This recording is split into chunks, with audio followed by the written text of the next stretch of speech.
right into my work chat, so best behavior. That's gonna end poorly for you. Yeah, that's going poorly for you, not I didn't us. realize you were looking for a new job. Damn, I want to spit on my apple juice. All right. So on a positive note, I'm here on time, Mhm. and I don't have to leave because I already ate dinner. Amazing. It's like I know Well, I we didn't know you could do that. Sorry. I have 2 bits of upkeep kind of conversations. I thought I was going to be a few minutes later than I am. If you guys want to get started, I am ready. If you would rather just wait for basics, that's fine with me too. I'll wait for basics. I like everyone to be involved. He'll be here about 8:30. It looks like Oh, do you mean 6:30? 6:30. Like real Sorry, people time? Yeah.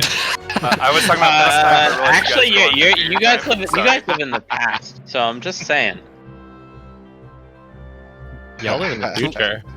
Yeah, You I live in forgot, the I future. So we're the cool people let you guys time. know, basics is Hey, gonna be running late. could you like kick down some like lotto numbers or something maybe? Yeah. I don't know, what do you the want? best- the 4, best I can- 16, the best- 32, 55, 8, and 19.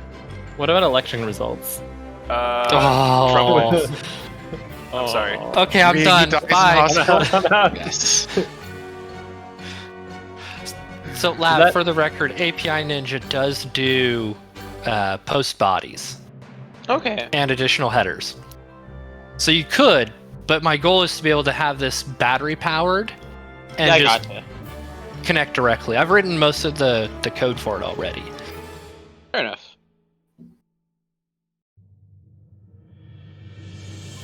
I was just curious, if anything. I was just like, wait a minute.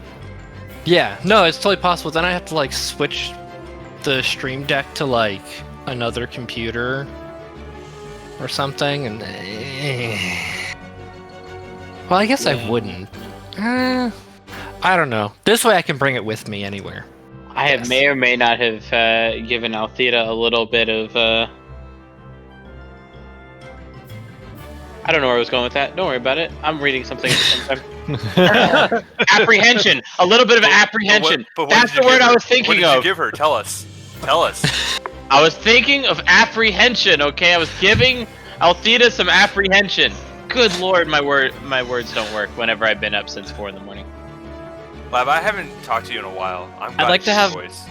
A little bit of Antissa. Patient. Patient. Wow. Patience. Wow. Patient. How could you do this to me? Say it. Fucking say it. Lab's favorite thing is Master Chief from Halo, great hero character.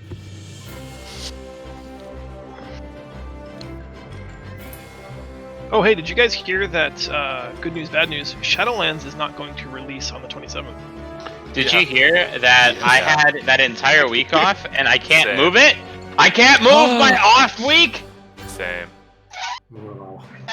I really truly feel for the people who had time that they can't move, and it sucks because the later it gets in the year, the less likely it is that will, like, those are usually blackout periods for most businesses where it's like, okay, well, I'll just need like the last week in November off, please. Nope. I've Good got a luck. week. I've got a week in the middle of fucking November. I hope it's on November 8th. Yeah, so if I can interrupt there real quick, Lev, what's best, like, what, if everyone's opinions, what's best case scenario for the new launch date? Mid-November? 24th. I think the first Tuesday in December. Yeah, I think first Tuesday in December makes the most sense. It makes the And most worst sense. case scenario is right during the middle of Christmas, the Christmas holidays, right? But if we're being honest, selfish thing, I want it to be November 10th. I'd be okay with that. am- November 11th is the federal holiday, isn't it? Yes, it is. I want it to be November 10th because I have the week of the 8th through the 14th off. I am And that betting would on be the- so good. If we're being honest, I'm okay that they punched it because I was gonna miss launch day anyways. Nice. Nope, because I lost my holiday time too. I cannot reschedule it. I can cancel it. I just can't put in a later date. John, what was the good news of that bad news, by the way? Because you said good news, bad news. Oh, the good And he news told is us we the bad know news. when the pre-patch stuff is starting, and that's October okay. 13th. So Finally. dust off your alts because leveling is going to be a breeze. Yeah, so so here's the thing. The only thing that I'm kind of apprehensive about that is They said it'll be faster than it currently is with heirlooms. I'm curious if that means they're factoring the Winds of Wisdom buff. I don't know. There was one of the streamers did a 1 to 50 run in 6 hours. Wow. Ow. And like, now, admittedly, that's no lifing it and going hard, but still, like, even adding 40% to that so that I can just take bathroom breaks, eat a meal here and there, and speed 10, 12 hours. That's still doable in a day if you put your mind to it. Yeah. I wonder if I should order. I just remember the grinds in like vanilla and how shitty that was. Saventus, you know what's else? Sorry. No, I was just gonna say I think I just can't comprehend how it's gonna be that easy to level a character to max, or I guess to 50, because I guess 50 to 60 is probably gonna be a lot longer than that, maybe probably. Probably. I think the people that were doing it on the beta were getting it in less than 12 hours. I heard 10 to 11 was the average for. Well, So if you we're could do, looking at, like, if you could do Roughly Chromie a time, day of playtime to get 60. If if you know could do life. Chromie time with Legion, and then wait until an invasion is up, that would be a lot of experience. Mm-hmm. Yeah, so Yeah, that'd be this- fun to play with all. I just don't know how sustainable that is for what could be 2.5 months. But anyway, Saventus, what I was going to say, but you know what really sucks though? Now that it's after October, because October 25th is when my new 6-month bid schedule starts, and I no longer have Tuesdays off. So if it comes Oh. out on a Tuesday, I'm going to be a day behind. If it's not on a week I'm off. It's okay, we'll carry you. So bring your phone. We'll just live stream the whole thing. It'll be like you're there. Yeah. No, because Saventus is gonna probably feel somehow obligated to wait, and I'm gonna have to keep telling him he can't. Oh no, I will leave you in the dust. No. Get fucked. You say that, but as soon as it gets closer and closer, you're gonna feel worse and worse because you always do. You always wait for me. All right, Yeah. bitch. Fine, whatever. I once watched Sventi's run, and I said, "Not much of a sprinter, huh?" And he goes, "I'm faster than Lav, and as far as the bear's concerned, that's all I'll ever need to be." Yeah. I mean, you're accurate. Not wrong. Oh man. So that'll be exciting. Since Basics isn't here yet, his shirt's on the way. Nice. Can't wait. It's somewhere in California right now. I keep looking at the updates, and it's just like we'll let you know when later. To And I'm die. like, just give me an estimated time when it'll come in, and they're like, no, we're not gonna do that. You'd like that, wouldn't you? I would really like that. Twitter is awful. Absolutely, it's garbage. Obviously, the president getting COVID is actually kind of an awful thing. But everybody's just making these memes are just it's the rejoice, he's gonna die. I'm like, what the fuck? Anyway, No, I think Crickets as everyone thinks about it. it's just a cesspool. yeah, on I mean, Twitter. yeah, I know. I mean, but I don't want anybody to die. I guess people don't realize this. If Trump dies with this thing, then we got to deal with Pence, and that's probably a worse situation in my mind. He's a lot more conservative mind thinking wise. Yeah. Though Pence versus Biden is a more interesting race. Yeah. I know. All right. Actually, I Hey, don't know hey, about All that. right. Hang on. I think that's We're Pivot off skirting of- that line of political discussion. Oh yeah, let's Yes, not talk yes, about yes. that. Sorry. Thank you. Especially. I realized Politics as I guy. said it, I was like, wait a minute. Yeah. It's fine if it's just like a news update. I don't want to get anything that skirts the line of political opinion or discourse. Yes, please. I think we can all agree though, politics suck. Done. Yes, Yeah, I'll agree to that. I can get behind that. Democracy in action. Oh boy. How do we make things better? All in Everyone favor agrees of that they all anarchy? suck. All in favor. I feel like the more time, so I'm hopeful that the push of the release date means that they're going to polish everything that needed polish, that they're going to fix and balance the things that desperately needed fixing and balancing. I know that it's not ever going to be perfect, but I think if it had shipped in the condition that it was in, just the few hours that I've had on beta, it was like nightmarish. Especially the conduit system was awful. So I'm hoping that is the stuff that they focus on. But I read somebody's post that gave me something entirely new to be hopeful for. And so in a world of bad news and sad feelings, the last two, Legion launched pretty well, but it still had a lot of launch day issues. BFA was the worst launch in living memory in terms of like completeness and polished systems. So in both of the last two expansions, the developers spent the first 6 months basically trying to fix the retail launch version of the game. Technical debt. Right, which meant everything had to be pushed farther and farther back down the line. If they take this time, this is a huge, like, you know that I'm not the consummate optimist, but if they get it all polished, perfectly balanced, ready to launch in this downtime, that frees up all of that developer time to actually work on fun content and to make raids even better. And like, Yeah. there is an optimistic appraisal here, I guess, that I didn't really consider, but that could mean like a half a raid tier somewhere down the road. They could do a 3 or a 4 boss raid tier, or it could be, meaningful PvP changes that haven't happened in 3 expansions because there wasn't bandwidth for it. Yeah. What are some like mechanics or something that you would want to see in Shadowlands that they haven't like already released that you'd like to see them work on? Well, I mean, That's like for everybody. modifying existing systems, I'd love to be able to swap conduit loadouts without penalty, without a week cooldown. What about Maybe. what about like raid mechanics wise? What would you like to see? Like something new that I haven't done before. Maybe they just pull the ripcord anyway. we talked a long time ago about a fight where someone other than the DPS is the determining factor in the success or failure of the raid group. Like, yes, the tanks have to taunt swap, yes, the healers have to keep everybody alive, but at the end of the day, it's the DPS that are basically carrying the ball down the field. You take them away, we can't kill the boss, and... Sure you can, it'll just take forever. Right, so, but... so sort of like another Dreamweaver. Yeah, I would love something, right, where it's just... like, or even something that has more to do with like tank positioning or damage taken. I would just love to see a more innovative fight that wasn't won or lost based solely on the strength of damage. How Or cool would it be if we had, like, be if there was something a like fight where you had to have like multiple tanks, like all your like everyone had like a DPS spec had to switch to like a tank spec or something like that. Yeah, or something wouldn't like mind- Shrine of the Storm, where you could have some kind of interesting, you know how the healer would be getting those stacks that would allow them to do more and more damage, except it'd be a flip side. So the healer would have to be juggling something like that, but their healing slowly gets lower and lower and lower and lower and lower. Where the DPS, as their DPS in the boss, their DPS gets lower and lower and lower and lower, but it's slowly pulsating like a heal over time on the raid. So then it becomes like a flip. So where it's the healers actually have to be the DPS and the DPS have to be the healers. Sorry, I Yeah. mixed that because you said like Shrine of the Storm.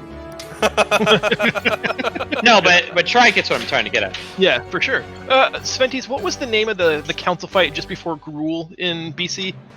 Oh, Well, the you had- hiking Margok or something? Yeah, that's it. Yeah. Like the mage So- tank type thing. Exactly. That That's would be exactly cool what I was too, thinking too. Yeah. Very similar to.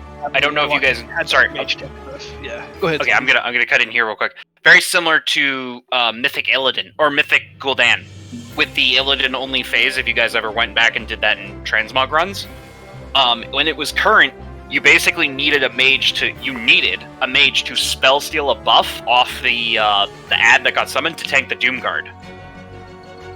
That'd be pretty cool. Something I would be hopeful for. So I will say this, I'm a little bit biased because I've tanked more than I healed. I want to see an encounter where the tank is the main tank, or the tanks in a trading deal, is the main DPS stealer for the fight. They are the one that's going to kill the boss by like basically being like challenged. Like only the challenged target can do damage to the boss, but it has like the health pool of like a normal dungeon boss type thing. And the rest of the raid's job is to enable that duel to keep happening. Yeah, That'd be pretty cool. Ooh, I like that. So think of kind of Valithria Dreamweaver as a rough template, but instead of Dreamweaver being a healing target, it's the main boss, and the tank is the only one who's ever directly engaged with them. And the DPS are forced to deal with ads and control the battlefield, with the off be tank pretty trading cool. out with them after a certain amount of time. I'm imagining like an actual arena where our job is to like prevent other people from joining the arena, and it's just Yeah. you and the boss fighting. That'd be neat. Oh. That's good. Yeah, that's a good design. I would love I was also that. just gonna say that I would really love to see more short raids similar to Gruul's come back. I really like the like style of having basically a 2 boss raid. That was really cool, and I would love to see more of that. Remember when they Didn't we have one of asked those? about that? Yeah, we had we had one this tier, this expansion. Did we But I really? remember What them was it? saying it was the 2 bosses between between Eternal Palace and Battle for Dazar'alor. There was the 2 tentacle bosses. Under Crucible of the Storms, right? Yeah. Okay, I never did that, but okay, that's cool. I think we did it in normal, but I don't know that as a guild we ever did it in heroic. 'Cause I were think we so- did, because I'm pretty sure I have the achievement. I think Lav said he did because he missed the day. Maybe. I remember we were. No, that's that's talking about Jaina. No, we never did Crucible. We weren't Well, playing. at the perhaps time. we have a goal for Sunday. I know, like I think we did it in normal, but that we were so short-staffed because people were so burnt out at the end of the Jaina push that I know I was like, we got it on normal. I'm taking a week or 2 because I am burnt the fuck out, and I think that's what everybody did. And then I don't know that we ever came back and got it on heroic. Yeah, me and Saventus took a little bit more than a week. Yeah, I remember this. Yeah, I like the idea of basically keeping a mob away from, like you say, a duel where that's a really good design. I like that. Yeah.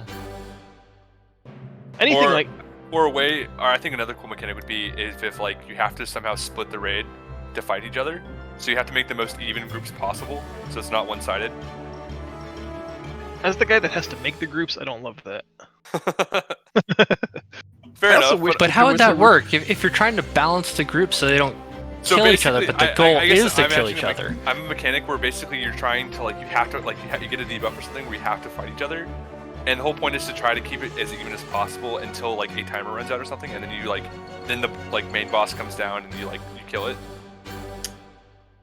That sounds difficult if you ever But- try and solo that later on.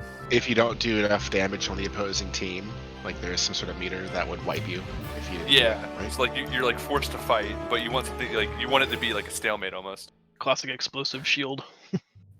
Huh. I will say another encounter I would kind of hope for. I don't know if something has been said. I apologize if I missed it. I want another Thorim-like encounter where you Yeah. have to literally, I want an arena that's literally Multi-tier running. like along. imagine the Mimiron train back from Ulduar. I want an encounter that's that long, and you literally you're moving the entire time. That'd Yeah, be I fighting would on be able to horseback. fight. Yeah. The problem with some of these designs, though, is ever having to come back and farm them for transmogs is going to be hellish. That's why no one likes Malagos. You are exactly right. Yeah. That was fun too, though. Which one's Malagos again? I have Eternity. It's what we're at the end. You gotta get on the Drake. It's the one where you, at the beginning, you're fighting him in the giant, the space dome, and he's flying around. You touch the focusing iris, and he comes in. You have to absorb the sparks before he reaches them, and when he hits 30%, he would destroy the arena, and you all end up on the back of red dragons, and it's like a vehicle hotbar. Yeah. That one's actually not that bad. It you get him down to 1 health in a hit now. Yeah. And then you I mean, back when do it a was fireball. current. Yeah. No, that was annoying when it was current. That was the first raid tier that I ever raid led. We had done Naxxramas first, and then Eye of Eternity, I think. Makes sense. But I remember having just the worst, most frustrating time trying to explain to everybody how the buttons worked for the Drakes. If you are a DPSer, you are a rogue. Push 1 5 times, push 2. If you are a healer, push 3 5 times, push 4. You have to get it to bloom. Wait, am I not damaging him? Oh my god, no. Now, when you were raid leading in Naxxramas, did you explain the safety dance boss as you have to dance across the room Yes. and never use any other type of wording ever? Yeah. I was very, very deliberately vague. 'Cause that's a boss fight where you don't really need to know much. Because Yeah. I did that, my raid leader did that when we were doing Naxxramas, and the first time he specifically told us, yeah, you just have to dance across the room, so literally half the raid just hit /dance and we died. Wow. Yeah, that'll do it. That was another one that we had trouble with early on because it's old enough too that there were people like on very, very poor internet connections where it's like, as soon as you see this roiling, you have to basically be out of that zone. But the ping was so bad that there was never any hope he was ever going to be able to do it. So we literally had to 9-man it. Yeah. It's like the first time every pull. Did I do it? Nope, you're dead. Oh, I died! Yeah, we know.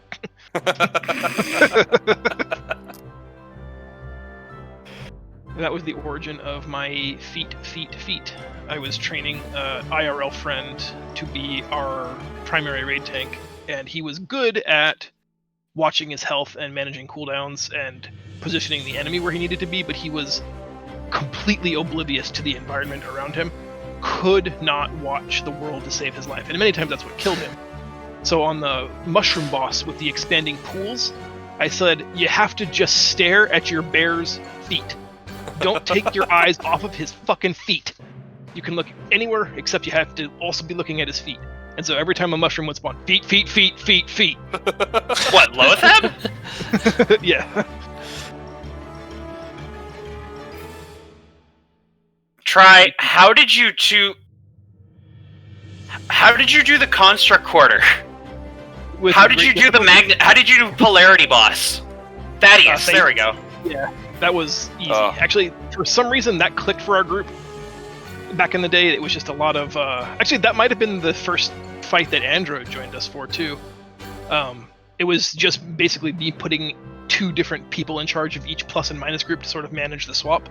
And then I had to draw a diagram, literally in paint, and show them the clockwise rotation of just round the outside. Imagine you're all trailer park girls. Where do we go? Round the outside.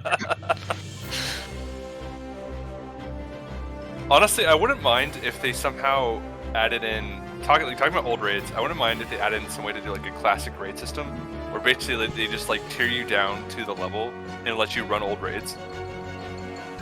I mean, they kind of do with time walking raids. Yeah, with time walking raids, but like just like say like if we were like burnt out of current content, like hey, let's go run Naxxramas. We could just do it as a group by like somehow like queuing us down whenever we wanted to. You know, that'd be pretty cool to do. That would be pretty cool. Yeah, That'd be pretty cool. And even if you got like current, like not transmog, but like at the end you got a chest and it had like some current content loot or something like that, so there's like a reason to do them, or at least a reward for doing them. That'd be pretty cool. And it would let people like, I guess people who started late in the game could go back and experience the old content as if it were new.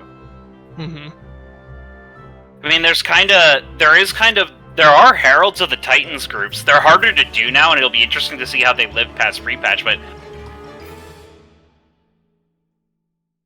something you could do.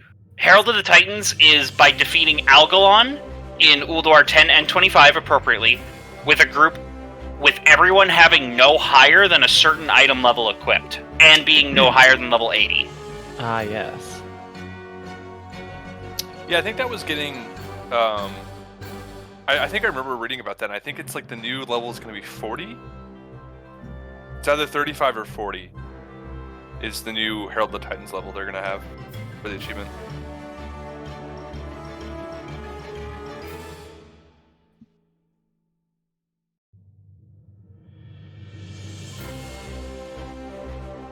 Where is the basics?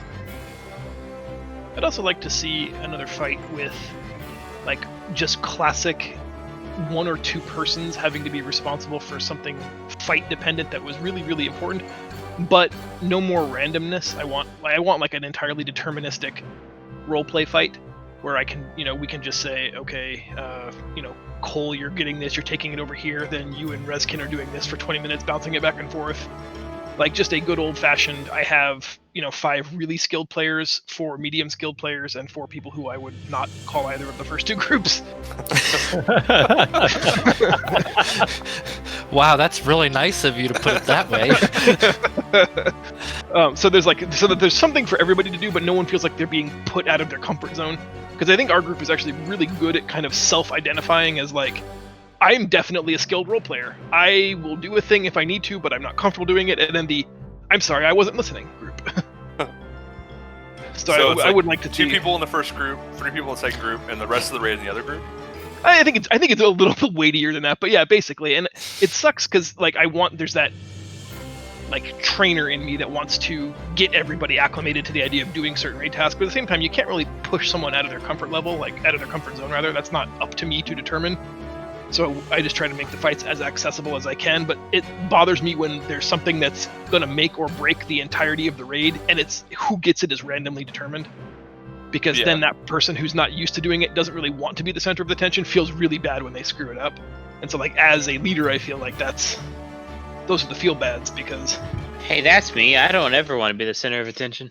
no, don't but give me a mechanic, please, for the love of God. I put you squarely in the second group because you are skilled enough to easily do them, and you will do them if you're asked to do them. Yes. I just don't like doing them. And that's fair. But I wish, there was a good fight that we could, as a guild steamroll, have it be our free loot every week, where it was just, there is an incredible must be done correctly or we wipe mechanic, but it could be done by predetermined people. Now, with the beta that's currently out, have they added in any of the like raid tier or dungeon content yet, or is it just leveling? I didn't get to be a part of it because I didn't get beta access at that point, but they had done 2 rounds of raid testing already. Okay. I don't know that their raid is up at the moment. Actually, it might be now that they extended the So that's okay, so I won't speak on any specifics, but from what I've heard, there were 2 fights in the first raid in particular that were really not up to community standards or Blizzard standards. So I think one of the ideas is that along with endgame balancing, they're going to try and retune those 2 fights in specific because they just weren't working. So there is probably going to be another round of raid testing at some point. It looked bad when the professional Mythic Plus, top tier players in the world get a fight and go, yeah, this can't be done. this can't go live in this condition. This is unplayable. Ooh. And it's like, yeah, and we're only 22 days away from release, so that seems good. Yeah, that'll be fine. Yeah, I know which fights they are, but I'm not mentioning any names because there is, if you've avoided spoilers, there are even just spoilers in saying the names, so I'm not doing that.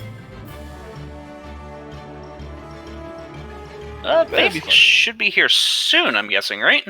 Yeah. Everybody who I've read, watched, or listened to has universally agreed that this has the potential to be one of the best raid tiers in a long time.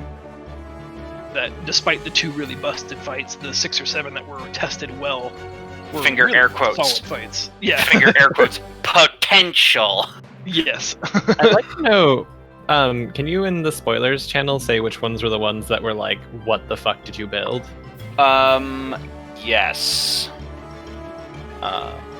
I will. Actually, I can just DM it to you, Feisty, if you want. Yeah, sure. One more time.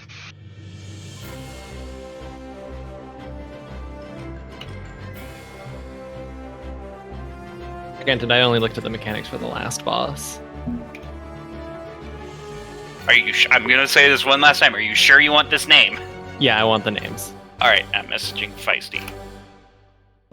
Thank you for asking. Undead Jaina, what? Knew she was a Dreadlord. Yeah, I had that skill. I don't think you're supposed to say things out loud. Oh, but I'm pretty sure you did that on purpose. I did, yeah. Actually, that would be the worst thing ever if it turns out that was a true thing. Undead Jaina. I did not know when I said it, but it turns out that was true. Writing that one down. Like the year that the first Michael Bay Transformers movie came out, I hadn't seen it. I had no idea. There were a bunch of people in line, including a couple of guys that I used to work with. They were queued up for the next showing, and Megan and I walked out, and they're like, "Oh man, what'd you see?" And I don't remember. It was some rom-com situation, and I was like, "Hey, but I don't want to ruin your day, but Optimus dies in the end." And he tells me the next day, he goes, at the very end there, when they're fighting over his fucking Allspark, and he just goes blank. I was like, that son of a bitch spoiled the movie. It's close for a minute. Hello, everyone. I'm sorry. Hey, Oh, Basics. Hello, Basics. I should turn Hades off, shouldn't I? Probably. No. Wait, are you playing it too, Lav? That Wait a goes- minute, what? I've been doing a run this whole time. I played my first run, got to chamber 9 because I was being an idiot. Nice. All right, I'm gonna save my game then.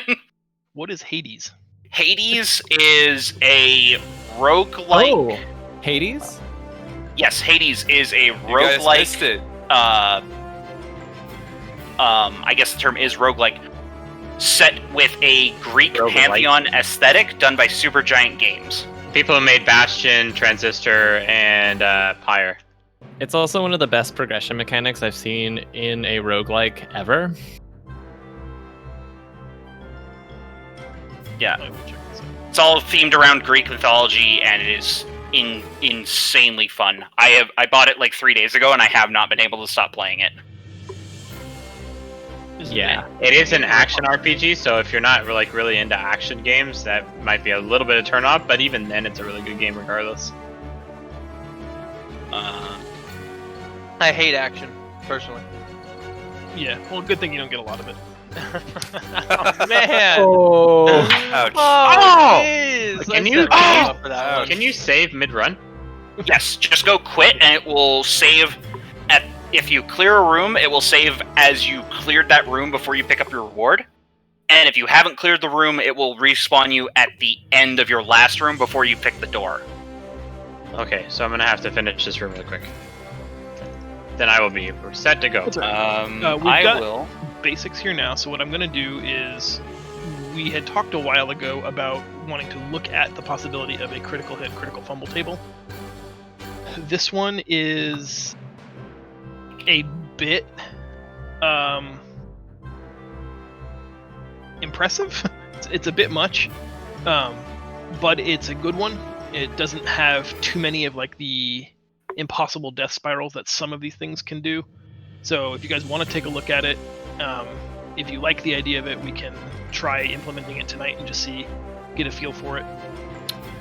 Oh, Try, did you get a chance to add in the table for Bag of Tricks and also I did not build the table yet. I've been pretty swamped this week. It does seem like it's going to be pretty easy to do, though. I think you were right. And for the short term, I'll just keep adding critters to your journal. Okay, I'm gonna pop out my character sheet quick. Okay, I am ready to go. This looks pretty fun. I'm down to try it. Yeah, All right, so I currently have Static Shiv and the equivalent of Static Shiv and Luden's Echo right now. Everything just explodes. Where did you link the critical fail? In the Dungeons and Dragons Discord channel. Okay, let's see. Okay, so if you get a critical hit, you roll, and then this takes, and then this modifies your roll. It just adds additional effects and flavor. So Okay. you will still do the double dice effect of the critical hit, and then on the 1 to 100 roll something else, like the target is knocked prone. And then the same thing for the fumbles. You will naturally always miss on a 1, but then Yeah. 1 Okay. to 100 chance of other. I'm stuff. yeah, I'm okay to I try like it. the 100. You fall prone, take 3d6. I have a question real quick. And fall This has something unconscious to for do with 1 what we're minute. talking about, and this has to do with settings inside D20 Sure. or Roll20. There's a thing called enable 3D dice. If I enable that to roll dice, will it show up for everybody, or is it just for me? I'm pretty sure just for you. Okay. But totally it's gonna fun put that on. until someone starts spamming you with hundreds of dice. Which, oh gosh, I guess I shouldn't have said out loud. I'm gonna give it a shot tonight and see how it goes.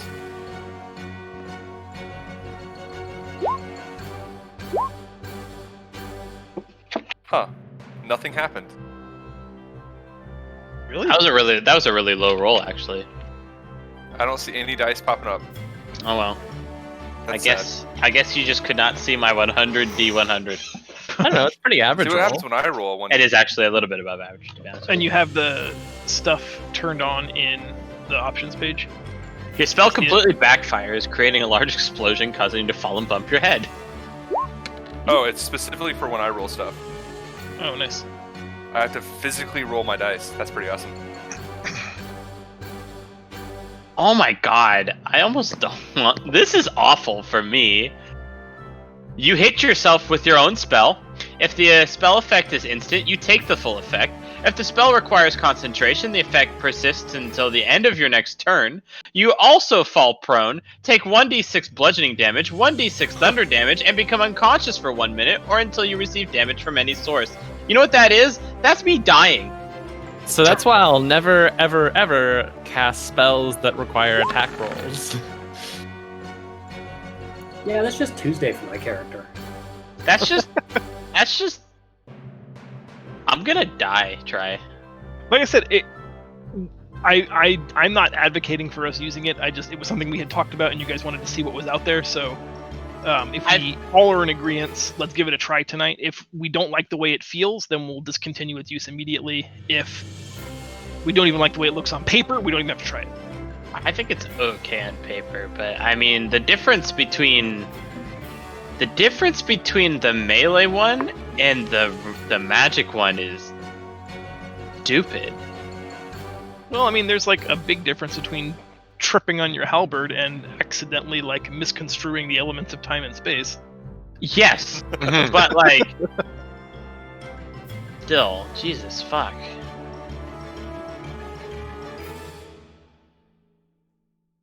And for me, like we talked about in the beginning, for me this is an all or nothing proposition, so there's no reason to be shy or coy. If even one person doesn't enjoy this, then it was a bonus add-on. We will discontinue its use. So if you don't like it, please just say something, and I think everybody would rather us have a group where everybody's comfortable and happy than one person is having a shitty time, so... I don't want to be like the shitty time for the DM. Like I like the critical hit thing. I don't like the critical miss thing. Well, yeah, but that's true with critical hits and misses generally. Yeah, I love critical hits. They're great. Love it. Mhm. Well, you know what I mean. You know what I mean, though. I really Yeah, enjoy oh, having we know. sex, and I dislike not having sex. This is bullshit. God damn it. I don't know. I'm I get okay it. with it for now. Mhm. Until I but I have been rolling like shit this entire campaign. You bet your ass I'm gonna roll 100. You have to roll a 1 first. I'm gonna do both, and you Okay. know it. Bet. Watch, it's gonna happen this run, and I'm gonna die, and then I'm gonna be like, "Try, you bastard." We'll save won't. you. Well, I mean, he could always implement the Spider-Man rule where everybody gets one, and you could just not die, True. and then we could just not implement it. It's fine. We'll figure it out. Yeah, tell him, Peter. Thank you. Give it a try. If nobody likes it, we'll just move on with our lives. It's not a big deal. Still want Let's to try out try it. the I know a guy rule. I like it. Mm-hmm. All right. Are we ready to hop into this, or Yeah. Yes. talk Shadowlands for a while? No. Please Base no. 6. Did you know Shadowlands has been pushed? Oh my gosh, I was the first one to post about it. All right. So I'm last so time, peeved. previously on D&D, the Harvest Festival was flooded by the freak tsunami. You guys came to the aid of several townsfolk, some more successfully than others. Then the village of Swinford and the coastal areas were attacked by some unknown Piscine invaders that seemed hell-bent on killing folks, kidnapping others, destroying everything in sight. You dealt with them in the flooded forest just outside of Swinford, again in a small alcove just before the beach. I think we were here, if memory serves.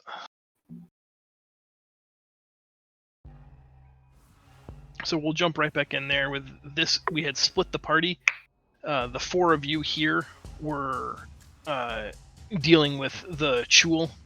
The Chul's dead, by the way. It is, yes. And the other group had gone back to the village to make sure that the people that were injured got the care that they needed, and to check on the status of the village, which was also attacked by a Chul that had been previously damaged by something. We'll just jump in right to the action if that's all right with everybody. Let's do it. I love action. As this group of four of you finish the fight, something bizarre happens. You are working with figuring out how to release the captives from this pen. Alexa had already freed the people that had their hands tied, if memory serves. Or no, maybe it was Jezza It was me. untied Jez that them. did it. I couldn't remember. I'm sorry. And you guys are just taking stock of the situation, trying to figure out. I don't think we ever got these people out of their containment vessel. But as you're watching these fish-like humanoids, their bodies begin to bloat and swell very, very rapidly, almost as if like the stages of decomposition had been radically accelerated. Yes, I can fix that. That would be super helpful for me. Thank you.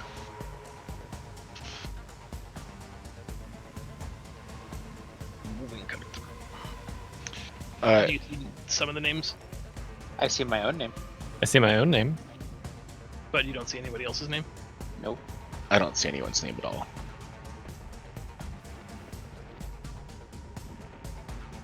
Now everybody should be able to see a read green bottle. True or false? True. Yep. For me. And now everybody should see Alexis. Yes. Yes. Yep. And now everybody should see Jezza. Nope. Not anymore. I'm all tabbed. Ooh, Jez's token. He was Yes. hidden behind the tool. And Cal. That helps me a great deal. Thank you so much. Whoa, your name is Cal? I had no idea. Wait, really? I was kidding. Okay. But to be perfectly honest with you, I just always thought of you as that necromancer badger lover in the corner. Yeah. I mean, that's what my character thinks. I don't think we've ever met, actually. Actively. Not actively, no. Okay. What Name char- sheet. What Go ahead. bodies were floating? Was it the enemies we just fought, you were saying? Yeah, these weird fish creatures are beginning to bloat, swell, and then almost as suddenly as that process began, their skin literally liquefies, splashing all over the beach, sploosh, sploosh, sploosh, sploosh, becoming pools of slightly less than completely transparent water that just begins to stream away towards the coastline. As these streams of water issue forth back towards the ocean, the spears in the cart and the spears you each are holding similarly liquefy, becoming this almost living fluid that just joins up with all of the smaller hydrous flows of water heading back to the ocean until it becomes one contiguous stream heading back towards the beach. Yeah. Oh man, that was a fun toy to hold on to while it lasted. Yes, organ liquid. Kig saying organ liquid. Guys, back at Swinford proper, you guys are experiencing the same thing. That massive chul that you destroyed suddenly liquefies into a giant puddle that splashes everywhere, but the water doesn't get absorbed into the ground, nor does it displace, in a giant splash pattern like a bucket of water might, but instead just takes one swirl gathering its mass and then just streams off almost like a snake taking serpentine coils down out of the forest towards the coast. Benevolent GM, who I absolutely respect. I have one spell left and I want to try and use it. Okay. Seeing that, Zaz, suddenly thinking quickly because he's high on adrenaline, would like to cast Destroy Water and see what happens. Okay. How much can you destroy? 10 gallons. Nice. 10 gallon. No, it's that's create. Oh, it is destroy 10 gallons. Yeah. Nice. You you don't have to be that close. Yeah, 30 feet is plenty. With a brief incantation to the storm god, you lash out with a reptilian finger, and a bolt of lightning literally strikes from the sky, hitting a patch of the water, instantly vaporizing a bunch of it. Small plumes of a water vapor still linger in the air, but they scintillate, glowing slightly, like they have almost a supernatural or magical property to them. It's kind of like a sparkler for a second. The second half, or the first half, depending on your orientation of the chul liquid, continues to serpentine towards the beach. But you destroyed a good chunk of it. And this weird sort of haze still lingers in the air. Stupid. So if we fight that chul again, it's just going to be a lower torso, and that's the easy So part. here's my question. So this was what I was thinking about, but I didn't want to interrupt your spiel. When you were saying about the javelins turning into liquid, I was looking at my cantrips and I saw this ray of frost thing, and I was like, if I froze that liquid into the shape of a javelin, would it stay a javelin? Try it, I suppose. Is like I press ray of frost at the javelin in Jez's hands. oh, rude. Not in the one in your hand. I don't I'm have not one in my holding one hand. anymore. Yeah, or where you dropped it. Okay, yeah, it's like, don't shoot that at me. As it begins to liquefy, you shoot it with ray of frost, freezing it in this. And it honestly kind of looks like an unfinished forge project where like someone took liquid metal and just threw it on the ground. It starts shaking violently and is literally being dragged through the sand by some unseen force, almost like an unseen person is just carrying it by the handle, dragging all 3 tines of the trident through the sand. It's really struggling it to do so, though. Someone catch it! Okay, runs forward, grabs it. Okay. You have a ice cold, slightly melted trident replica in your hand. It's almost painfully cold to the touch, and as your grasp tightens, it starts to wriggle and try to get away from you. The warmth from your hand slightly melts the portions of the haft that you're touching, and as they drip to the ground, the sand doesn't absorb each droplet. Instead, each small, minuscule drop just begins rolling end over end down towards the coastline. Can I dump out my water skin and fill it into my water skin? Sure. Do you want me to roll anything to do that? No, I don't think it's necessary. Okay. Just kind of catching the drops as the haft of the spear melts. Yeah, just get some of it into the water skin. Okay. If we sit here long enough for Reed's body warmth to melt about a third of it, that'll fill your water skin.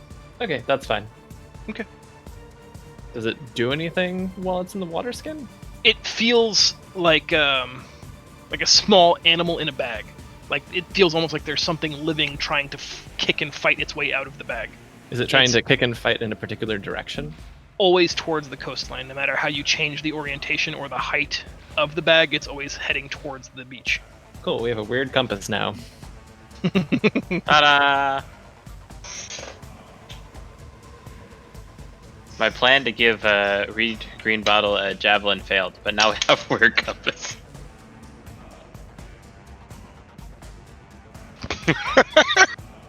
The people in front of Jezza are looking questionable, like they're trying to find the words to ask for you to get them out of here, but after everything they've just endured today, they might be in shock.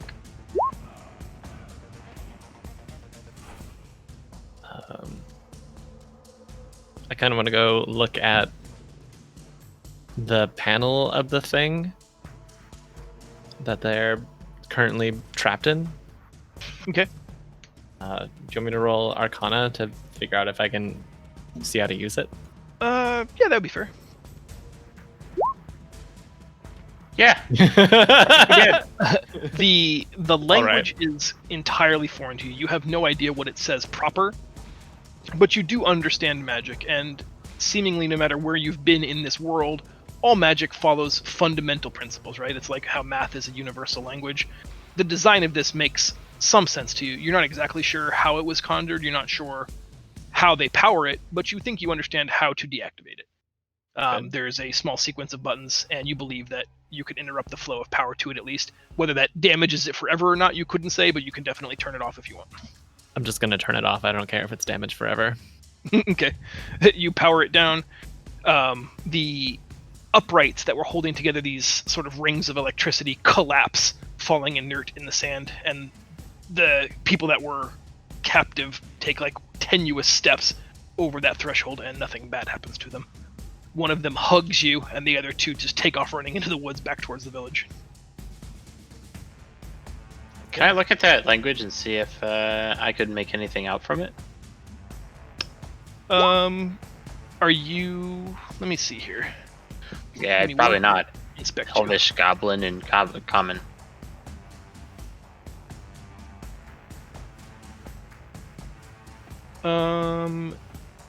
You could, if you wanted to, give me a history check with disadvantage because you're proficient in history. Disadvantage? It's- Okie dokie. Very, very unfamiliar. Yeah. Nah. Nope. Yeah, you're just not sure. It doesn't use any organized alphabet that you're familiar with. There aren't even letters or symbols that you truly recognize, so an entirely alien language. Man, my lifetime in the library just gets me nothing, don't it? Probably got you pale. Very well, actually, I'm a tan character, so I guess not then. Must have been in the beach. Alright, I was outside during the day.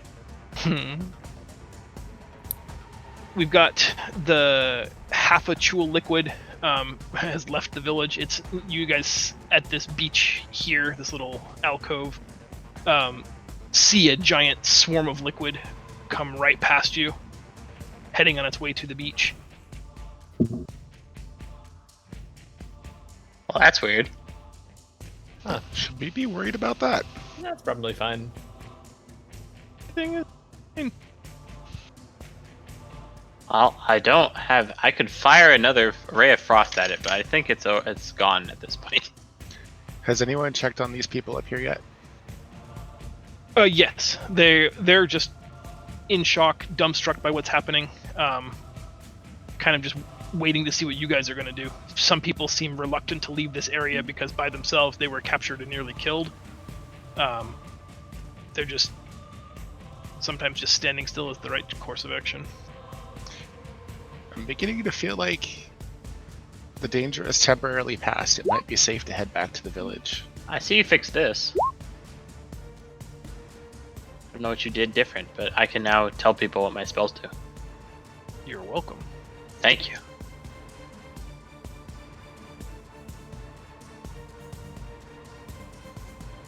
I literally don't know what happened or what changed. I logged in today to try to duplicate the error that you guys were experiencing, and it worked fine. For me anyway. And so I was like, I guess I fixed it. You definitely fixed it. Thank you, Try. Mm-hmm. Alright, we are at an impasse here. There's no more immediate danger in this vicinity. You have flowing liquid moving on its own towards the beach, and villagers that are aimless at the moment but might want an escort back to the village. Or we could just make our home here on this lovely little beach cove, and Jezza can start work on a coconut phone. I think we should go back. We should escort these poor villagers back to their village, and then maybe take a short and/or long rest, and therefore get all our stuff back before we go into a fight where I can only throw spears and knives.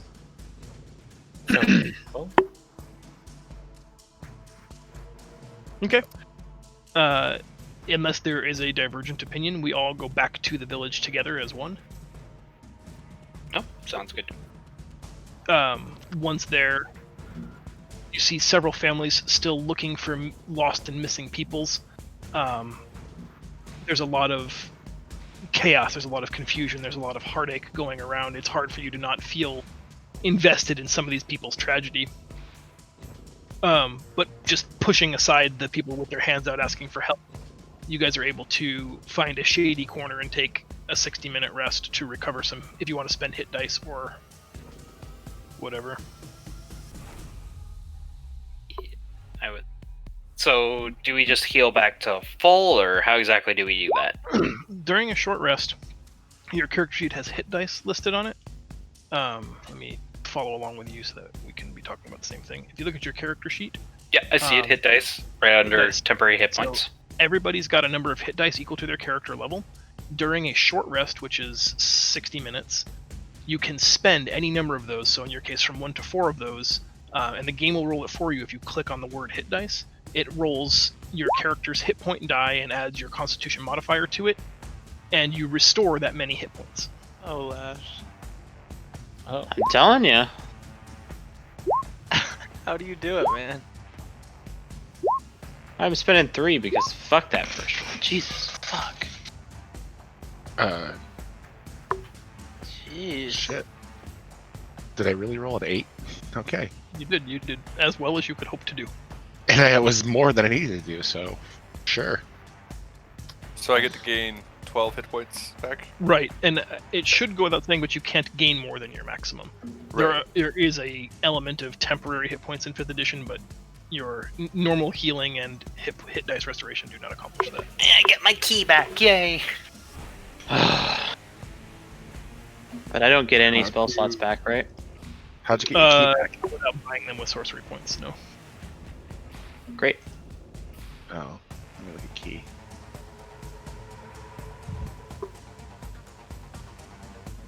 At least I got some spells back. So we're all back to the village now. You got some spells back. Yeah, wizards get the Arcane I don't remember what recovery, it's called. Yeah, they can recover some spell slots during a short rest. but only once per day. Yeah, I'm kind of out and useless. I can't swap out any spells until long rest, though, right? That is correct. How long? I mistaked in not preparing art mage armor. I did not realize you can get key back with a short rest. Thank you for that. Yep. Reminder. Do you get sorcery points for? You'd have to read the entry. I don't think so, though. I think sorcery points are per day. Yep, long rest. Wow. I'm kind of fucked. That's okay. Your monks will help you out. Nice. As you guys are stepping up on your feet again, tired, disheveled, really kind of just beat down by the last 2 hours of this morning, there's some commotion. The constable, basically the local sheriff in charge of Swinford, is talking to some people who are arming themselves with pitchforks. You see one guy trying to wrap with some baling wire the shattered hammer of a maul. It looks like he's organizing a militia.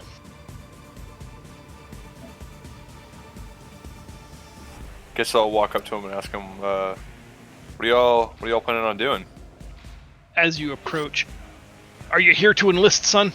We need every able-bodied man we can find. Tell him to calm down and ask him, who are they planning on fighting? Have you not seen the beach? Did more come back? Come back! They're setting up shop! They've taken more of us!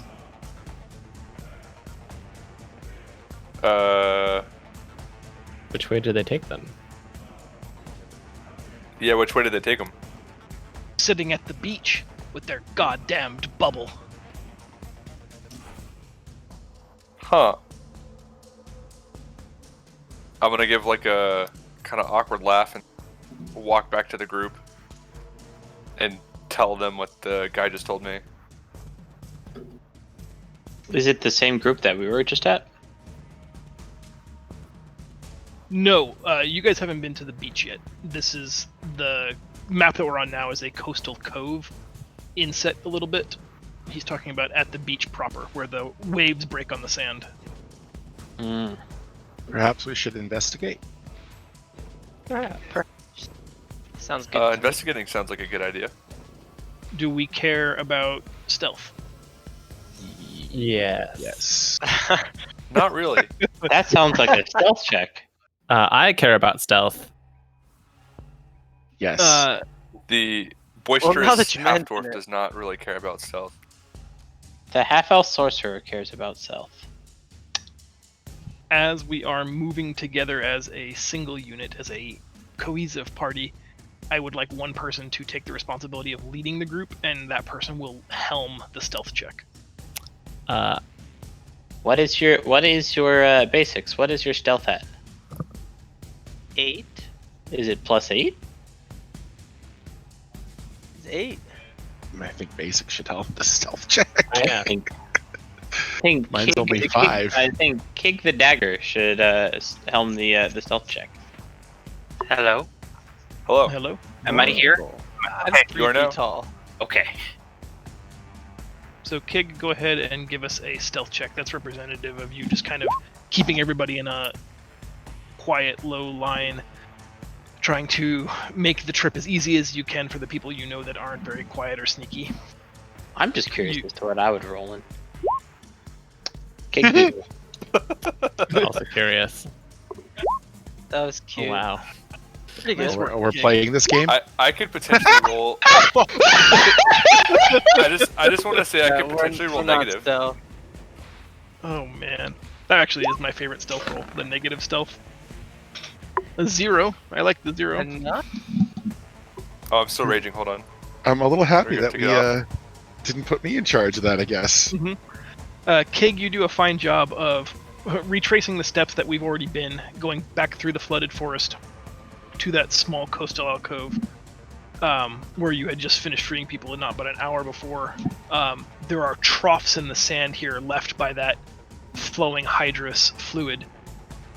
It eventually leads down to a beach. You creep over some taller rocky outcroppings and you can see the ocean now. Kig, if you want to go any further on your own, I'd like a stealth check for you sneaking ahead.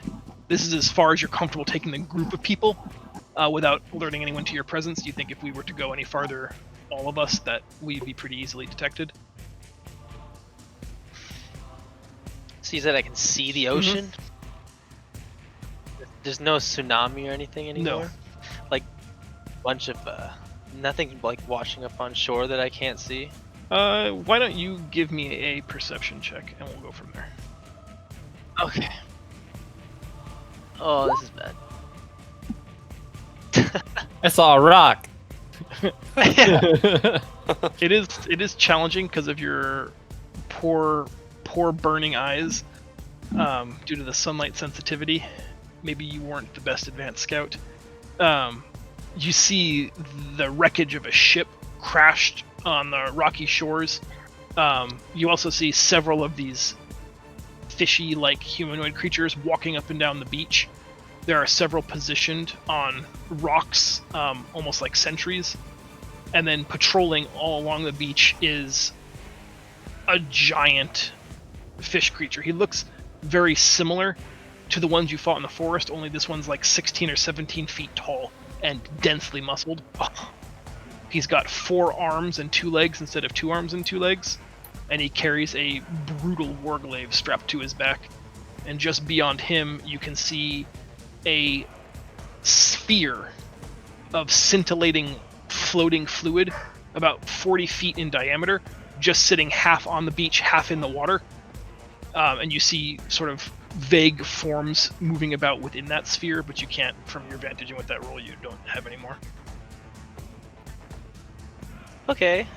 Well, does anyone want to come with me? That's kind of dangerous. I'll come with you. All right. Well, we both have the stealth Well, check. hopefully I got the shitty one out of the way. But Would you like third? I'll go forward. oh, I'm gonna run. But yeah, come on. And, if we can make it.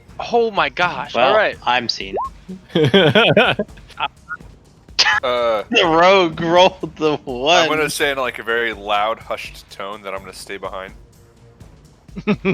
So You guys go ahead. ahead. I'll be back here. Just gonna be like, y'all go ahead without me. I point my quarter-7 Leo. I'm staying with him. All right, I'm just gonna go ahead and make this move now so that it makes life simpler. This is the scene that lies before you. That's a bubble. Ooh, lovely. Bubbly. Booble. Boo-boo. Bloop, bloop, bloop. Bloop, bloop, bloop, bloop. Aye, there's a kobold. So Leo and Jezza decided to stay back a little bit. Is that correct? Yeah, probably stay on the outskirts. And everybody Zaz else is also staying back. He's tired still. very sleepy. Everybody else came right around to about here, at the smallest bit of rock that still exists. You're about 15 feet off the elevation of the beach. and you look down on the scene as it is portrayed. To make, I guess, turn tracking easier, you guys want to just roll initiative for me now? That way we don't have to talk through 7 different people's actions. We'll just know who's doing what, when, and where. Just Sure. so we're clear from our point of view, can we see what's right here?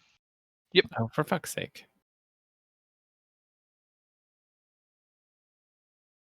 Yes. So let's go. I'm gonna go take a nap. You even Can I do keep my that? 13, or do I have to keep the 5? Oh no, wait, I can fix the.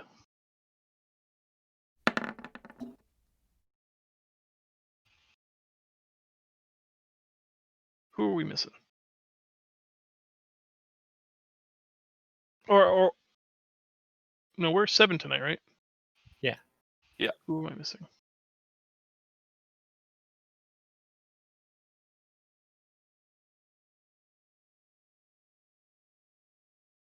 You're missing Zaz. Zaz with the 1. Sure, he doesn't appreciate that. No, Zaz said he was taking a nap. I was hoping that Zell did not mean that literally as a player. That's why I said Zaz was taking a nap. All right, Jezza, despite holding back, you have the initiative. You can read in people's body language there's sudden tension. That sort of primal fight or flight instinct seems to wash over the faces of your comrades. You can sense imminent danger. Okay. I would like to, sensing the imminent danger that they're in, I figure I would like to see first what we're up against because I'm short and I can probably barely see over the cliff. So I am going to try and climb my character up this rock cliff, I'm assuming? Yeah. Each one's 5 feet up, so I'm going to Mhm. try and 1, 2, 3, 4, 5. Scramble my way up, and then 6. I have a speed of 40, right? Yeah. 7. And then I'm all the way up here. And what can I see from up here? In regards to the battlefield, do I have a clear vision on everything Yeah, I think here? everything that's laid out is something that your character would see, including the guy over here on this rock that's at roughly the same elevation as you. So Okay. you guys are, if he saw you were looking eye to eye. What exactly are these starfish things? Hard to say. Would that be a perception? You can make a perception roll, but I don't know that will necessarily tell you what it is, only so much as what it looks like. Okay. Looks like a star. Yeah. Exactly. I'm gonna hop over here with my last move here real quick, and I'm just gonna kind of do nothing at the moment. Just kind of look at everything and be like, I'm not going in that. Nope. I'm gonna take a wild, out of character guess, and those probably look like the anchor points for the shield bubble that's around the big lady. So we probably have to break those. Definitely something there. Alexis, it's your turn. Are there any actions you would like to take? No, I think I'm good hiding behind the rock. Okay. As you survey the landscape, you can see in the bubble several human villagers from the town of Swinford are being bound together in links of chain, and they seem to be inspected by a much larger creature that has tentacles flowing from everywhere. Very Crucible of Stormzy, since we were just talking about that earlier. What if I did prestidigitation and I made a weird little sound behind the lady's head? What is the range on prestidigitation? That is a good question. Also, what's the sound? Not far enough. Okay. No, I it is do not. nothing. What I would do the sound been? A very loud pop. I hear good things about jumping on Leo's hammer and having him throw you places. Yes, if you but can get call I it- also we call it definitely, Eat the Baby. I also do not have any magic currently outside of cantrips, and I've got a crossbow. So I'm gonna be playing. Kig the sword this game. Please don't. As in, I'm gonna be using my crossbow and everything. Kig the bow. By the way. Kig the dagger in my character's headcanon. By the way, my nickname for you is Dagger. Rude. But accurate. But accurate. Hey, Basics. I think you have your audio, in-game audio on Roll20 because you keep lighting it up for me that whenever you speak. It's going. Oh, I'm No, you're sorry. fine. I can't hear you through it because I have my audio off. I just noticed it's lighting up. Disable. It says I want to broadcast nothing to others, so I don't know. That's That is strange. If it's Yeah. not bothering anybody, it doesn't I'm matter. using push to talk on Discord today. I'm though, not so- hearing any back. Maybe it's the sound, same button. but yeah. The fishman, for lack of a better description, on this rock here is surveilling the landscape. He's obviously a sentry and he's just doing a big sweep. Jezza, you hide behind the boulder. Zaz and Leo, you guys aren't in any real danger in the shrubs there. He suddenly stops and seems to be zeroing in, keening his eyes towards where Kig is standing. He has perceived you. The Piscine creature reaches two hands out above the center of this large metallic starfish item, and a globe of water rises up from the center, and he's able to touch it, and it hums, and then He's flashes bright white as a beam of energy lasers out of it directly at Kig. Give me 1 second. I duck. Quack, quack. yeah. How did he see us? Well, you rolled a 9.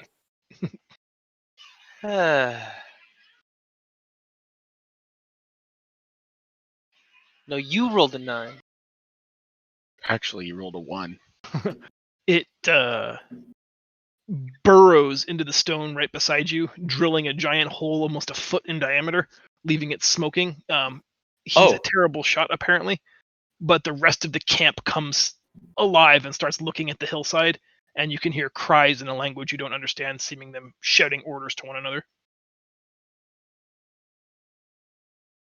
I point at Kig and be like, "It's the dagger's fault." Kel, you react next. You can hear an unfamiliar language crying, but the sounds of alarm are all too familiar.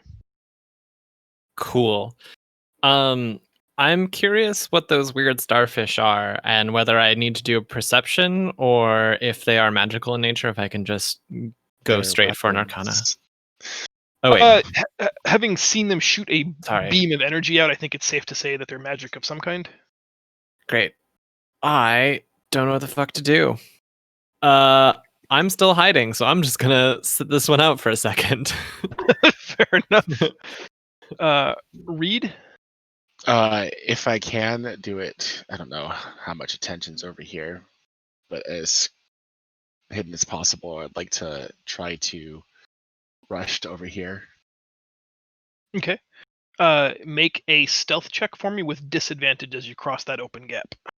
Alrighty then. Disadvantage stealth. Ooh. Well, fuck, I'm seen. So anyways, I'm over here. Yeah, you book it because you're very fast as a monk, but as soon as you cross that gateway, you can see the giant hulking behemoth on the beach just stare directly at you, tracing your movements, and you can hear the heavy footfalls of his body as he's starting to lumber towards you. And you can hear the person on the cliff that you're next to scrambling, trying to figure out how to see you or draw a line of effect to you. And because it's more than 30 feet, should that end my turn? I'm still trying to remember those rules. Yes, you can use your action to make additional movement, but that means that would be in lieu of an attack. You have a bonus action left. If you would rather have spent a key point to bonus action, then you can have your action back. Okay. Or I think I will endeavor to move just a little bit further out of sight and just stay there for the moment, okay. and hopefully remain unseen after exposing myself so horribly. All right, Leo. You watch Reed Greenbottle just charge into the beach. At this point, basically behind enemy lines. I'm gonna climb up here, I think. Okay. Find Jezza. That's not gonna take a roll or anything, right? Are you proficient in athletics? Yes. Then you're good to go. Okay. So 1, 2, 3, 4, 5. And I'm just gonna go up to Jezza and be like, how about another hammer toss across the No. gap? I look at you. Say something along the lines of, we saw that laser beam firing at our friends. We should probably help them out. How about another hammer toss across the gap? I take my quarterstaff, I tap you on the leg, and I point far out in the distance, and I go, and I'm aiming right over here to this far one that's just at the edge of vision. And I say, you want to get Swiss cheesed? Or do you want to Swiss cheese me? No, I'm going the long way. I guess I'll laugh and say, all right, that's fair, and I'll ready a javelin. Okay. I don't think I can throw a javelin that far to this guy. No. By, I think by, 30 feet. Just yeah, straight up pretty just far. no. Actually, let me look that up because there's a range at which you'll make the attack with disadvantage, but it's not within fall off yet. Okay. Give me just 1 second to look that up. Because this is like 80 feet. That's pretty far. Yeah, it's got you can go between 31 and 120 feet at disadvantage. 120 is the fall off of its effective range. So you can make that attack with a javelin at disadvantage. Let's do it. Okay. I'm gonna yeet the javelin at this guy. Is this shadow dagger of mine? Is this the The spell? shadow shadow blade? Okay, thank you. Mhm, yeah. I was very confused. I was like, wait a minute. I was like, I have a magical item. You That is yeeted. a hit. No rage though, right? No rage. I haven't raged yet. Oh, yeah. Ignore the rage. You, despite the enormous distance between these two pillars, you plant your feet almost like Olympian style and just throw this javelin with all the strength in your massive dwarven frame. It takes this sort of beautiful ballistic high arc and just comes crashing down right through his sternum. He coughs twice and his hands fall off of the glowing orb, which then sinks back into the metallic starfish, and he lurches, staring at you with vitriol in his face. Is he dead?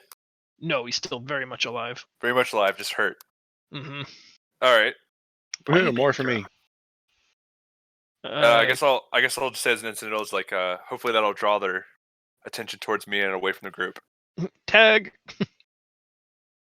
Kig. You watch a friendly javelin sail across the sky and impale one of those fish creatures.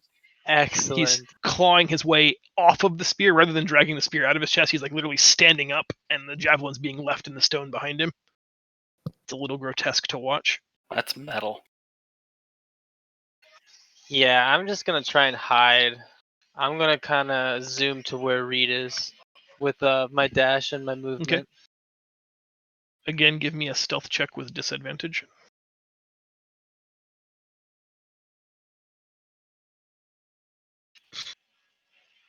Better than me. Okay. You are also fairly certain that you've been detected at least by the large brute that's already moving towards Reed's position. But you make the journey.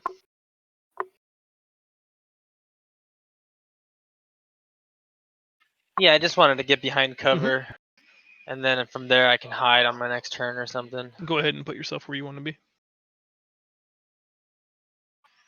Right. Cool. Done. Zaz, I'm bringing up the end of round 1. Some of the party have sprinted for the beach. Others taking the high ground approach. What do you want to do? I want to point out that we have a party of a tank that's hiding, 4 stealthies, a goblin that I just didn't see what they were doing, and then me. Yeah. I'm not hiding. So Zaz is actually going to sigh and just walk forward. Somehow it's me. And he's going to start specifically chanting what can only be described in Draconic as swearing at Umberly as he walks his 30 feet and shouts as best he can. He's tiny and tired, but is going to try and get out a Toll the Dead and just make some noise so that, I don't know, somebody that's hiding doesn't get spotted for a second. Who are you For a targeting with change. Toll? If I'm right, I am out of range of the big guy, and that makes me... No, I am! Heck yeah! I'm apparently also going to hit the big guy. Cool. And I have that set up, so that if I'm right, all I have to do is hit this button. Cool. I don't think that did what I wanted it to do. Well, it rolled damage, but it rolled the damage under the condition that the creature was wounded, which it is not. So you'll need to re-roll as... Wait, is that not the javelin recipient? No, The javelin recipient's recipient this guy. is the guy at the starfish, the one marked with the blue shoot. icon. Well, forgive me. I'm trying to hit whichever one is wounded so that I could make them more wounded. Sure. And either way, it's going to do a really not my favorite job. This looks like an attack roll. I thought Toll the Dead was a is- save. I'm so confused. This button. Yeah, if you mouse over the 6 under Toll the Dead, it's rolling a 20-sided die. How did you do that? I'm going to be honest, Try. Whatever I did 4 weeks ago was before my character got tired, and now I'm tired, so I have no idea. Okay. I Wisdom. legitimately don't know another way to cast this spell. I'm gonna mark it down to 6 damage, but I'm not sure. Like looking at the math in that roll, I'm not sure what I'm looking at. Is that I don't could that be either. the save that he has to roll against? It's a 6. That would make Rolling sense. 1d20 CS greater than 20 plus 2 plus wisdom modifier plus 2. This is a I was very muted odd this whole spell. time. Welcome back. Yeah, he rolled a 2. That doesn't make any sense. You should have a spell save DC since it's a wisdom saving throw. Right. Yeah, he should just have to save it's like a 14. And then I it's just like a 1d12. Mm-hmm. I'm still just befuddled. If you, like I said, if you highlight over the 6 that string of math, I have no idea what that. Like, I don't know what that says. Oh, good God. I mean, it all makes sense. Like, I can read it. I just don't know how it works in the system. Right. So there should be no 20-sided die roll from you. The recipient of your Toll the Dead attack has to make a saving throw, wisdom saving throw, equal to your spell DC. What I could only assume Yes. is happening here is that it's assuming that Zaz is casting Toll the Dead on themselves or something like that, and so therefore it just did that. How I'm going to weird. count it as 6 damage to him, and we're going to move on. We'll figure it out next time. Okay. The sonorous hum of the bell seems to drive him almost mad. He clutches the small, like, slit-covered inlets on the sides of his head, like the vibration is causing him undue pain. He's having a hard time focusing. Jezza, start of round 2. Okay. Having surveilled the battlefield, I have decided that... Sorry, saw the pointer. I'm going to move 5, 10, 15. I'm going to take dash as my primary action this turn. Okay. So 5, 10, 15, and then to drop down this cliff, it says 20 here, so I'm assuming that's 20 feet of movement. Correct. Yeah, so 5, 10, 15, 35, 40, 45, 50, 55, 60, 70, or I would be 65, able to move 70, 75, 80. I can move all the way over there with dash, because dash doubles your speed, right? Dash just lets you take movement again using your action, or in your case, you're using a bonus action if you're spending a key point. I am not. I'm using dash as my primary action. Sure. If So- you do nothing, if you spend a key point and do nothing else, you can move your move speed times 3. No, So I'm like- gonna. okay. I'm good. I hop down. Easy for a monk, 20 feet.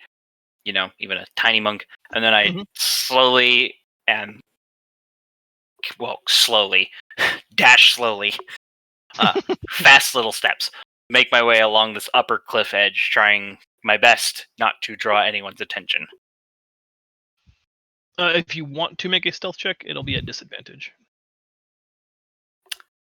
I guess I am in plain sight up here, I would assume, right? Yeah. Okay, fine. Oh, wait, hold on. I'll just roll again and we'll Just take the roll lower more one, time, right? Yeah. Yep. 10 it is. Yep. Alexis, from your hidden vantage, you can see 2 teammates rush towards the beach. You can see Jezza in your periphery running along the far side of the cliff face. They're putting something together. What do you want to do? I fire at the guy that's almost dead. Okay, that's a hit. It does 10 damage. It's a headshot. You load your light crossbow, take aim, curse not having any available spell slots. It goes right through his eye. The bolt almost fully perforates out the back of his skull. He just collapses backwards, falling into the sea. Fantastic. I stay hidden. Kidding. If you allow it, I stay hidden. If not, whatever. I'm here.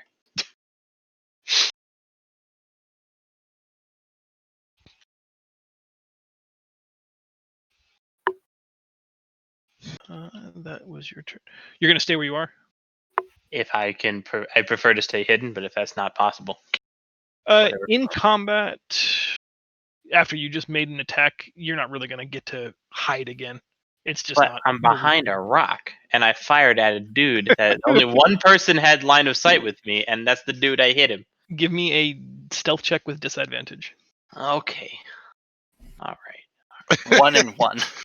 Let me argue severely my case. Two critical fails. Fuck me! These guys hate me.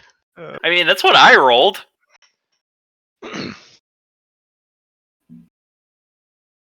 Fine. People know Is where I'm at. it Big Fish Man? Oh my. Oh my.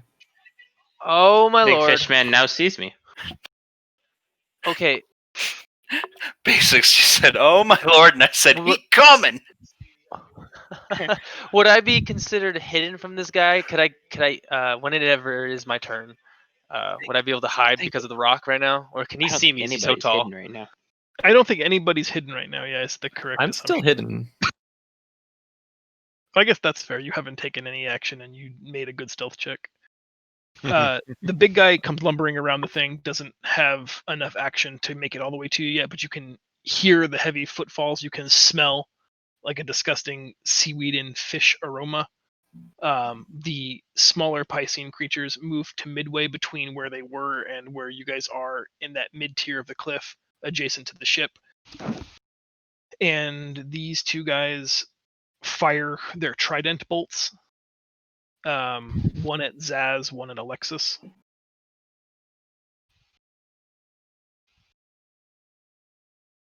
Alexis, I think 16 hits you for 7 points of piercing, and Zaz, I think 15 misses you. Is that correct?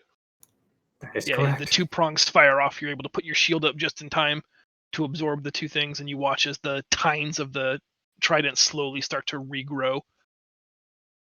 And the caster in the back. 1 second, fellas. Sorry about this. My sheet got closed.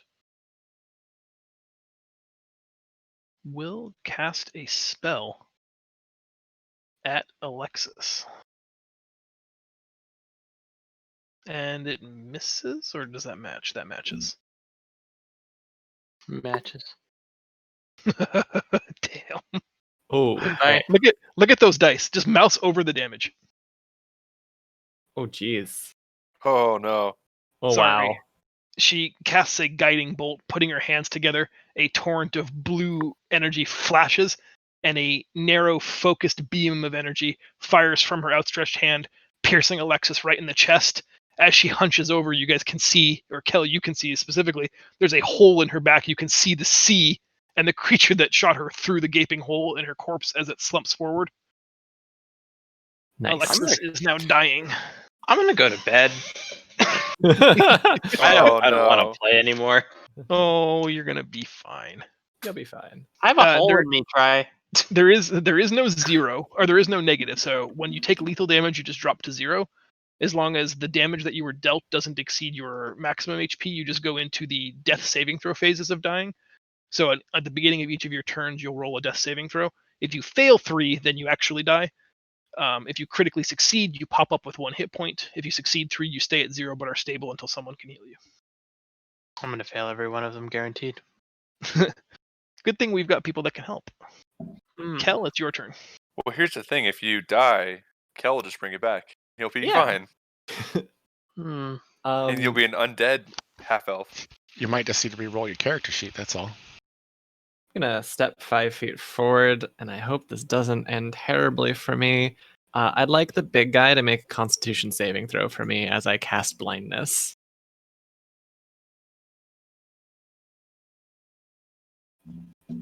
13. Doesn't work. He is now blind. That seems pretty good. For a minute, but can make at the end of each of its turns can make a Constitution saving throw. Nice.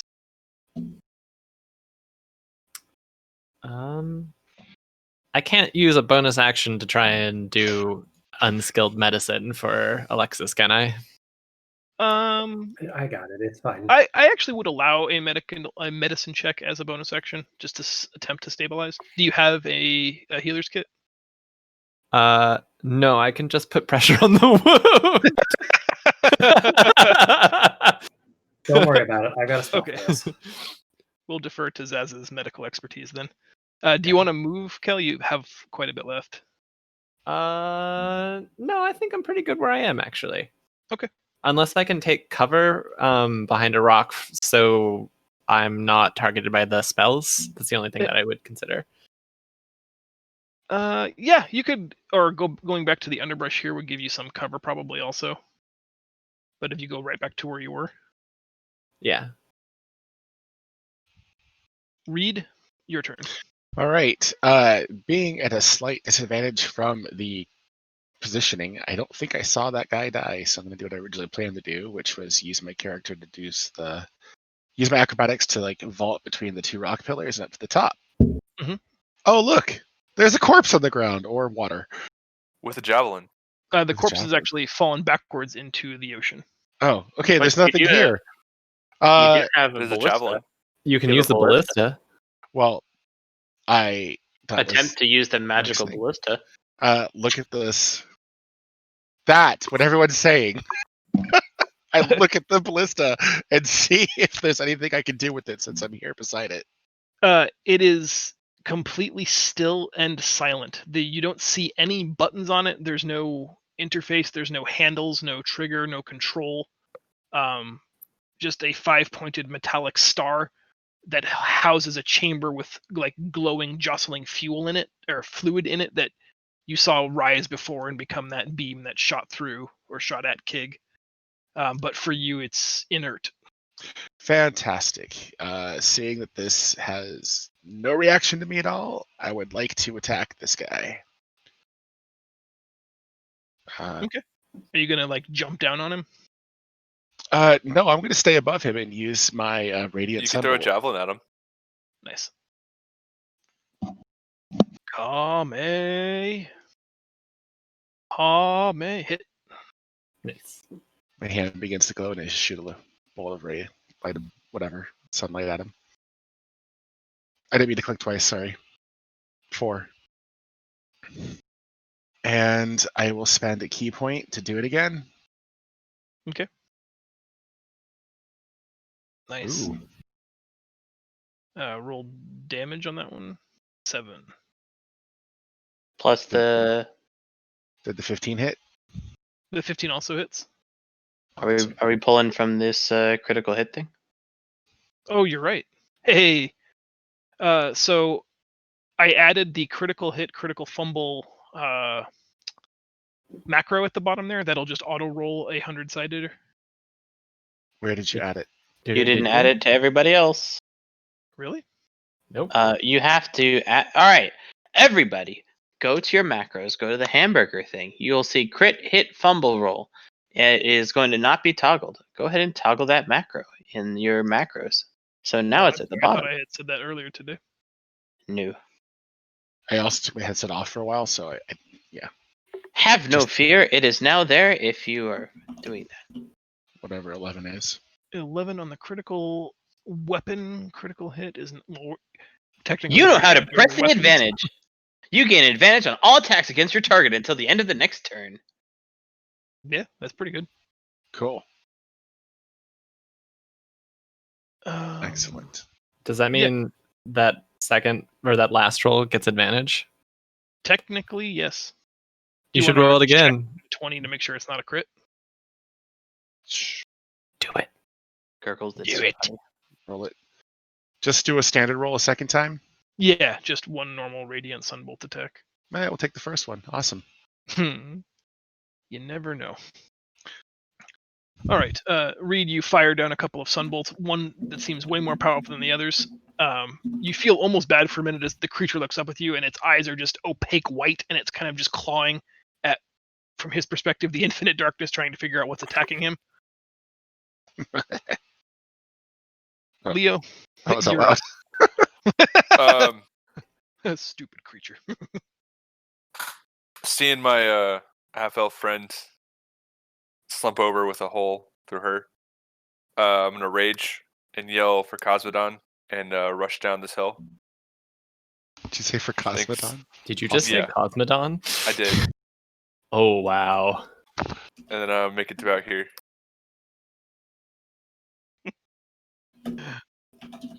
Fair enough. And then I guess that's it. Okay. Do you have anything left to make an attack with? No. I actually use my movement twice. That's my action. Are you a totem barbarian? Because I think you can use your bonus to sprint while you're raging. No, I'm a guardian, I believe. Then if you needed to move twice, you are out of actions. Okay. Kig? Alright, I want to use my bonus action to try and hide again. Okay. Yeah, go ahead and make a stealth check as you just really cozy up to that rock. Okay. 24 seems good. Does that work? Hey, Alright, okay. Nick, aren't you in I'm the gonna shade use my there? movement. It doesn't matter. I'm coming out of it. Damn. I'm gonna move right here, and I'm just gonna shoot him with my bow. The big guy. Are you proficient in athletics? Oh no, second story work. Never mind. Yep. Yeah. Mm-hmm. Big guy. Fire.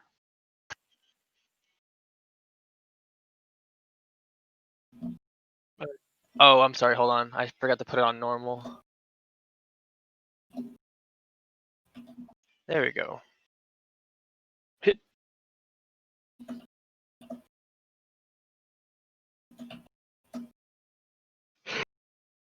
I'll take it. I think you should. Kig the bow.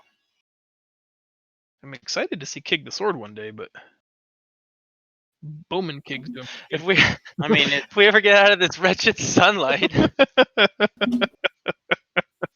maybe you will, and I can use my feet. I mean, Kig is using little daggers and on the top of sticks that he's shooting out of a bow. Oh my gosh, Don't those tell aren't John about King daggers. the feet. Zaz. Your turn. Tragedy strikes. Alexis lays dying in the sand. No, seriously, Zaz is tired, and at this point, 4 people trying to hide. He's annoyed, and so he's going to shout, "Will one of you cowards please go fight?" I did and died for it. What do you think I'm doing up here? Oh my god, Zaz you is can try going to to, revive him. still walking,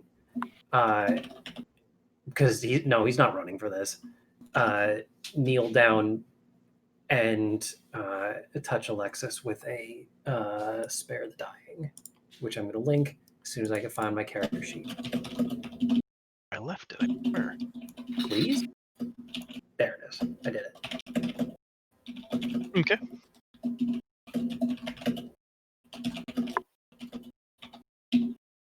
Zaz reaches down, placing his hand just above the open cavity in Alexis's chest, mutters just a few brief words, and the cavity is suddenly filled with this sort of roiling, radiant energy.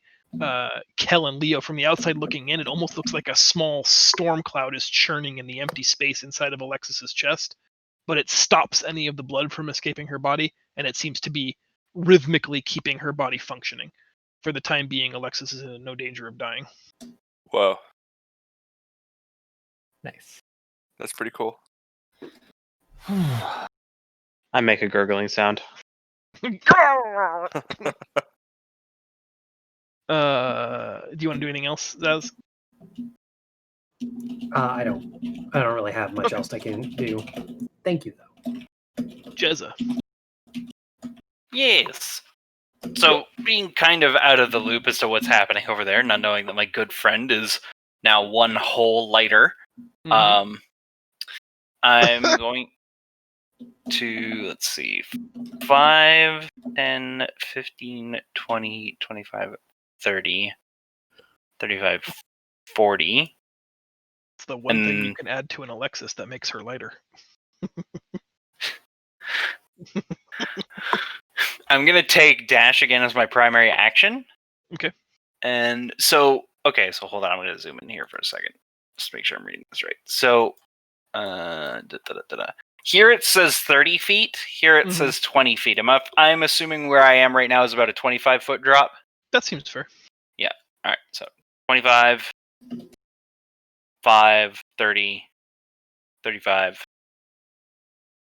And now, with where I am, now that I'm back down on the beach or on the beach, I was never on the beach. I guess that's it, because that's really all I can do from here.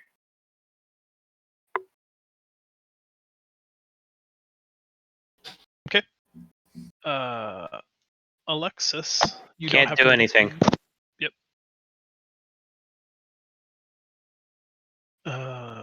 Boy. This guy just kind of, the giant creature slashes wildly at the stony edifice that you're standing on top of until the end of his turn, where he makes a second Constitution saving throw and is remaining blind. These guys are still recharging their spears. They're going to take partial cover behind the rocks here.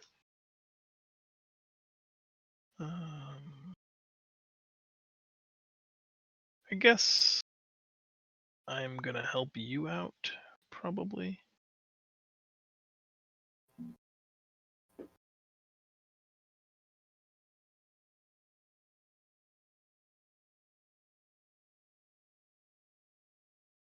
The caster Piscine creature summons this spectral trident that glows red hot right in front of you. It materializes, and she'll take a slash at you with it. Misses. Grab it! Nice. One Working second. around hot metal all day, I know how to avoid that shit.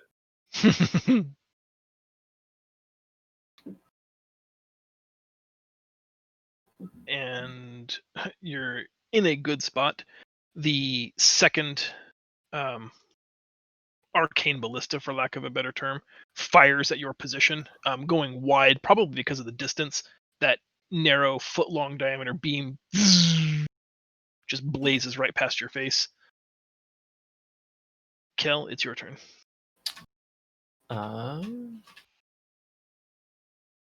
Sure. I am going to. Since I think the caster is more of a danger to us than either of the others, I. Actually, sure. I'd like. Saving throw is that? Oh, I have to make it. I'm gonna cast Witch Bolt on the caster. Witch bolt? Yes. Fuck. It misses, unfortunately. Butts.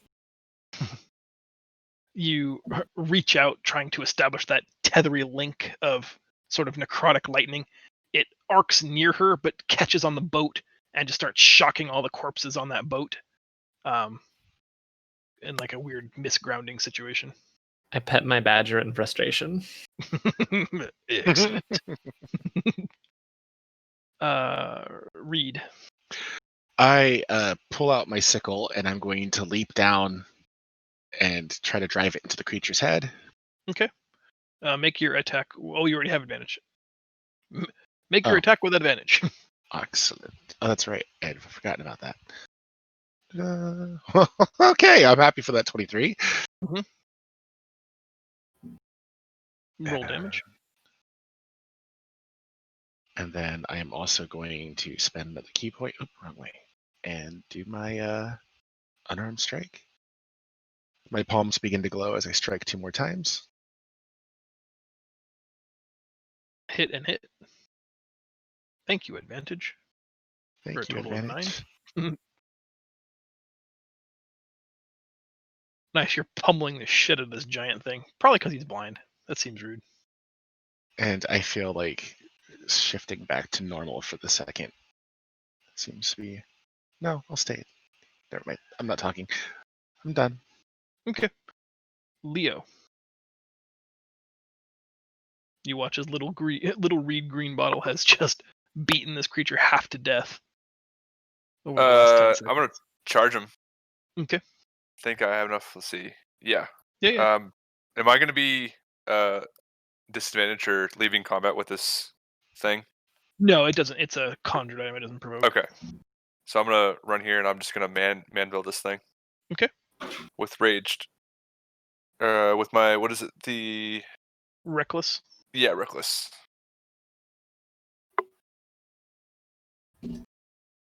That is a hit.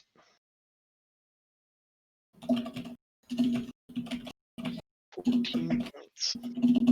And then my spiritual guardians are gonna be taunting it, Nice. whispering insults into its ears since it's blind. I forget. Do I have to make a save, or is it just a function of you hitting? It's just a function of me hitting. Okay. Sweet. Yeah, you crash into it with the manville. You can hear like its massive femur bone crack under the weight of the strike. Already blinded, this guy's really not having a great day. Kig. All right.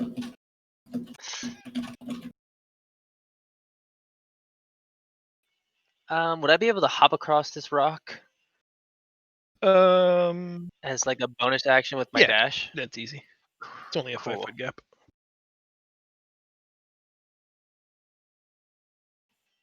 There we go. And then I'm gonna move up to about right here. As high as up I can. It seems like as I can go. And I want to shoot the caster with my short bow. I'm still hidden, right? You're standing on the highest point in the near vicinity. I don't know that I'd say you're hidden. Okay, whatever. Then I'll just do it with a disadvantage. Be the rock.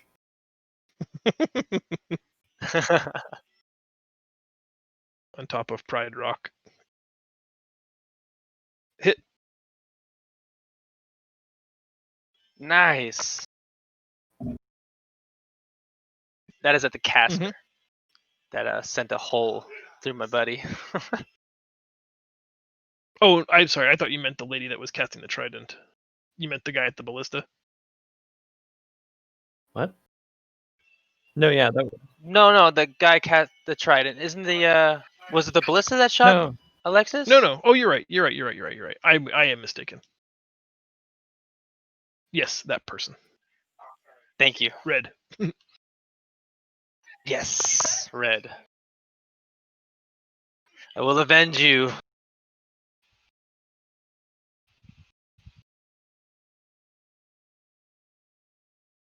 All right. Zaz, tired Zaz, you're up.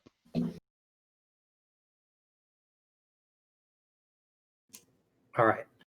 Zaz is going to have another tired Zaz turn where his whole turn, the giant thing looks to be under control. The most exciting thing that's going to happen is he's going to try and slide down this little rock ledge. Okay. Do you have Uh, athletics trained or proficient? Oh, absolutely not. Okay. Oh, wait, yes, I do, apparently. Oh, nice. Then yeah, you just scuttle down it easily. All right. And I'm serious, I'm just picturing, like, he just, like, scoots down on Yeah, his it's butt real more fast. of like a controlled fall using your scoots to just kind of slow the descent. Yeah. And he's just going to keep marching. Yes, I have a bonus, or I have extra move if I'm not attacking, but I'd rather he's going to march here, and he's going to go back to tolling the dead on this sorceress, mostly just to get their attention. Shaking his shield like a big old bell, hoping to get someone to pay attention.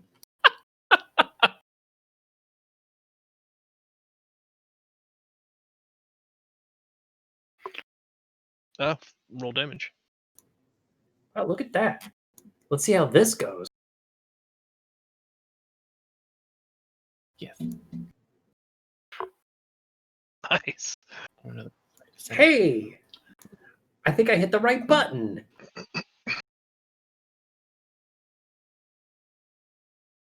Oh no, is anybody else like having a laggy roll 20 experience? No. Uh-oh. No, not me. No. Good. Next it to you as well. Me neither.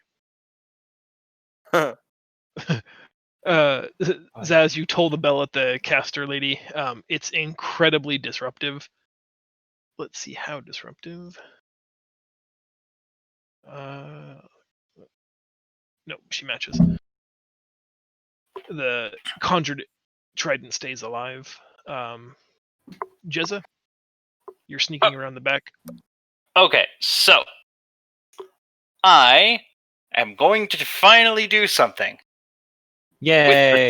with the tactical flank. Let's see, I'm making sure I measured this right. Yeah, 35, and it's any of the squares around a target I can attack from, right? Correct. Yeah. Okay. So I can still reach Any no of matter the what. 8 squares of adjacency. Yeah. Okay. So 1, 2, 3, 4, 5, 6, 7, 35. All right. So I'm going to position myself next to this guy. As I'm coming around, I kind of notice. I look to my left because I haven't really been paying attention to Jezza hasn't really been paying attention to the battlefield.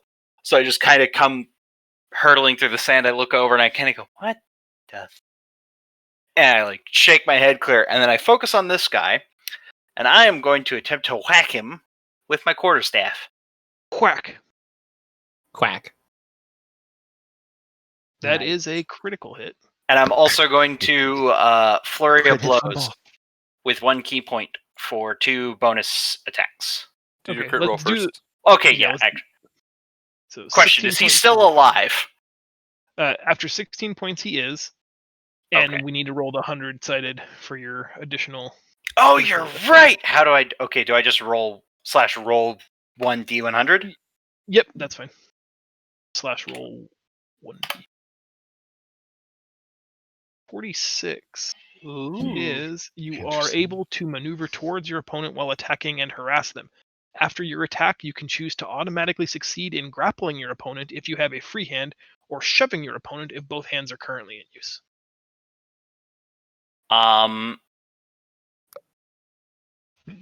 Okay. Hear me out. I whack him. The quarterstaff come in at a low angle, spinning strike right across the side of the head temple. Okay. He's dazed. I would now like to climb onto him and like put one arm around his neck and like start trying him to force him to use the starfish. Like cling onto like his upper neck type thing. Okay. Is that legit? Give me just a moment to consider this.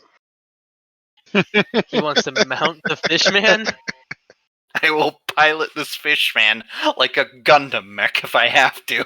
Don't make me turn this fish man around. I'm imagining Black Widow in the first Avengers movie when she's got her knives in the back of that Chitauri Yeah. flying stuff. Okay, I will allow you to do that, but it's going to cost you the additional action, the additional attacks to try to manipulate him. So the next time he makes an attack, you'll make an opposed grapple check. If you beat him, you can roughly aim where he's shooting. Right, because he does have it out, right? Like the starfish thing? Oh yeah, Okay. it's active. Yep. Alright, cool.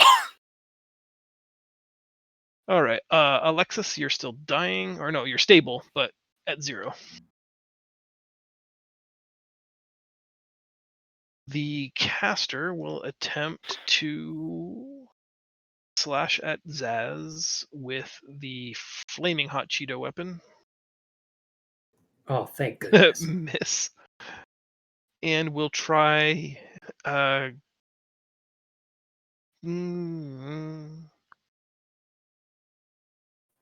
think she's just going to try to heal, actually.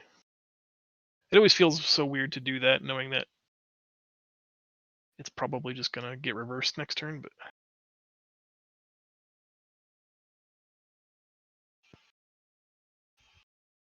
Alright.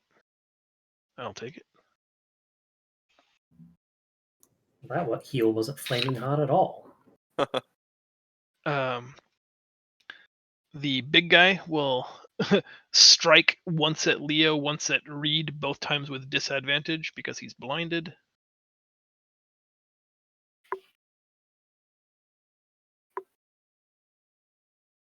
Uh, 13 doesn't hit. Nope. Nope. All misses, and then he makes his Constitution saving throw. Man, what a disadvantage. Wow. That was a Amazing. clutch cast. It really was. That's worked out really well. And it's like that's his strongest save. I literally get a +6. Oh shit. I thought, oh, that's going to be bad. He's going to be bummed when that doesn't work out. Every fucking turn. I knew it was going to be bad, but I figured it would be worth it. Oh, God, yes. Apparently so. Wait, we're not referring to the fishman that I'm on, are we? No. Okay. No, we're referring to the 4-armed giant fishman Yeah. who should be destroying us all, but has been blinded by a simple spell this whole time. Blinded by science. Magic, rather. It's quite simple, one but very set effective. of Tines at Zaz, one set of Tines at Kig, as they both have reloaded their tridents and fire. Oh, not with disadvantage, though. So 15 and 11 both miss. Better than One 27. because of a shield, the other because of you being on top of a giant rock. Aha! Excellent. The guy that is currently being rowed by Jezza activates the starfish, drawing a line at Kig, and fires. So, Jezza, you and I are going to make opposed athletics checks. Oh god, it would be athletics. You can use acrobatics if it's better. Thank you. I would very much And, like to do so. Whoever wins basically decides where it's being pointed. 18, So no disadvantage. Normal roll was 18. Okay, You have to I had beat to beat an 18. Mm-hmm. Good luck, Please work. Wreck City. Nice. Yeah. Well done. Nudging it slightly, I'll let you hit any of the 3 that are on the beach, like just before Kig. Okay. Either of the 2 melee guys or the caster gal. Oh, okay. So it's a sweeping beam, right? It's a single target effect. Oh, okay. Oh, As I my start- cool shit's not doing more cool shit. Yeah, you know what? I'm sorry. I will accept my critical hit into riding the fishman with the laser beam. That's pretty damn cool. All right, so as What he's class like, are you? Oh, monk. I'm a street monk. I come from Double Dragon. I'm a monk, As he's but like aiming, subclass is badass. yeah, he's attempting to aim the starfish kind of at Kig.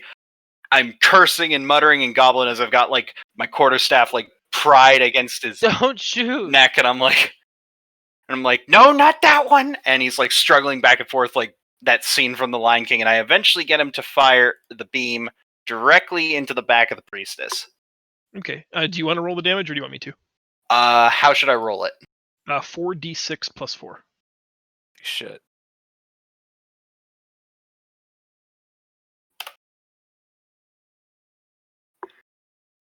Oh my, that's a Landra. pretty good roll. And exactly the number of hit points she has. You see them drawing the bead on Kig. You just dig in real hard using every ounce of your goblin strength My and your monk tiny training to just contort his body at the last second as he projects the beam, and it literally vaporizes the top half of the priestess, whose scaly web feet takes 2 steps backwards, falls to the ground, splashes into a puddle. That liquid serpentines towards that large aqueous bubble at the south of the shore and is absorbed into it. Well,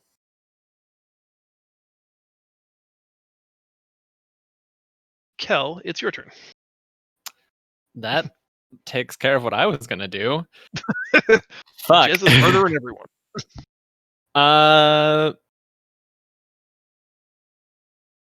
You know what? Sure.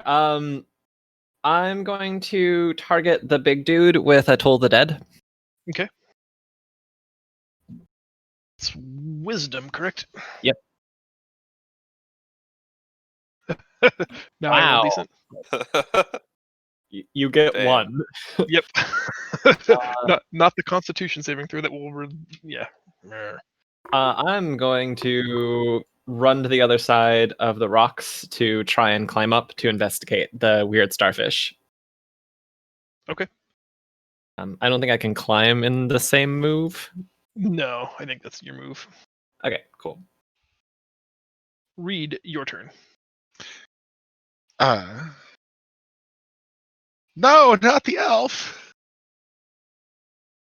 As Leo just said, I'm going to move away from big bad guy here, knowing he doesn't not long for this world, and try to get up to Alexis to try to save her. She's fine.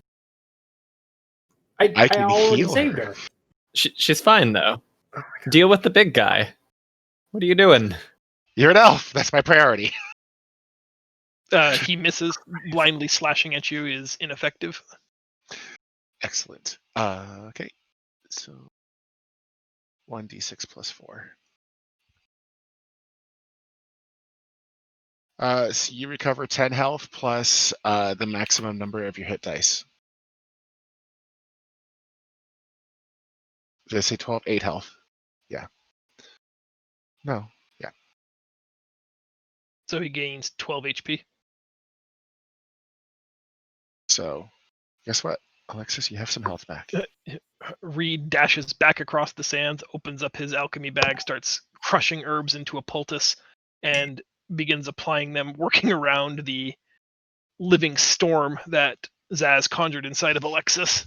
And the combination of Zaz's magic and the healing salve and poultice applied by Reed, Alexis snaps back to consciousness. Temporary pain and fear in her eyes. She's back. Don't worry, I closed Hades. Elf, are you okay? Something about dying to a lizard man. Ugh. That's all I could do for now. Thank you, Zaz, for not making me not have to roll hit dice and failing every single one of them. Or save dice. Leo, it's your turn. I'm gonna try to like kneecap this guy and just like manville right into his leg. Okay. Hit. Nice.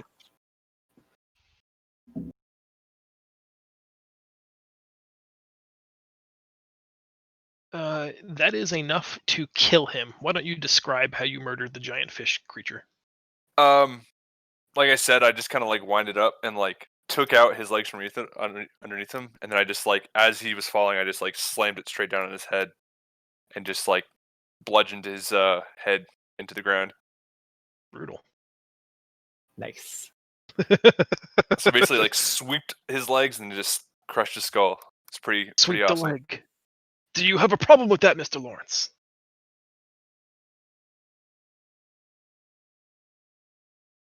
Crush dead fishman. All right. Kig, it is your turn. As you are in the best position to see this, where that large 40-foot aqueous bubble is sitting at the shoreline, out of it steps a massive tentacly creature who seems to emerge from the bubble in response to that giant being slain. And she conjures in her right hand a trident that's like glittering with electrical energy and is totally golden to sight. And she points it at Zaz, which is the first person. Aims it at Alexis and kills her again. Right. Oh shit. That'd be amazing. All I'm saying is I wouldn't put it past you, and I'd just go right back to Hades. Hey, don't worry. When I fail my grapple check and I accidentally aim it at you and melt your top half off. That'll be great. It'll be great. Zaz, make a dexterity saving throw.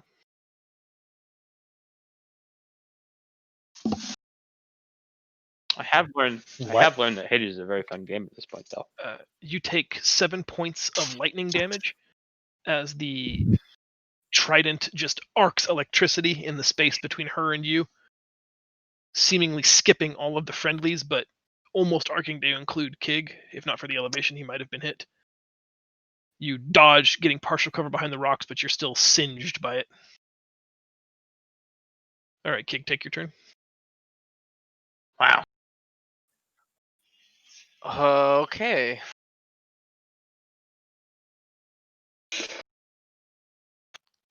Gosh, I really don't know what to do. I figured I should try and get rid of these things near Zaz since you just took that. Probably. So yeah, I'm gonna shoot the closest one to me. Okay.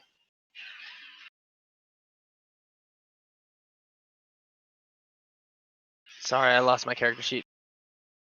That's a bad thing to lose. Okay. That's a critical fumble. Are you rolling it to disadvantage, though? Yes. Yeah, I am because Oh, Sunlight. You're right. You're right. All right. Weapon attack fumble table. Let's have that D100. We'll see how bad this is. Oh, this one just says you die. Oh, jeez. As you attack your opponent, you begin to fear they are the superior combatant. You have disadvantage on your next attack roll against that target. That could have been worse. Could have been a lot worse. Yay. Yeah. That could have been a lot worse. Yeah. Yep. All right. Zaz, it's your turn. You've just been shot by this giant tentacle creature who has got a vaguely feminoid shape. Kinky. Out of character, that is a little more than vaguely. Good job. It's all for you, bud. Well, Zaz is a little more awake now, but is not going to charge headfirst because there's other fish people in the way. So he's going to just start whispering to Talos because he's kind of done yelling at everybody, and is going to get in between these guys. Right in between those guys because it's funnier. And is going to toll the dead at they're all in good health. So he's going to toll the dead at the blue one in the meantime. Which is... I'm going to take some damage.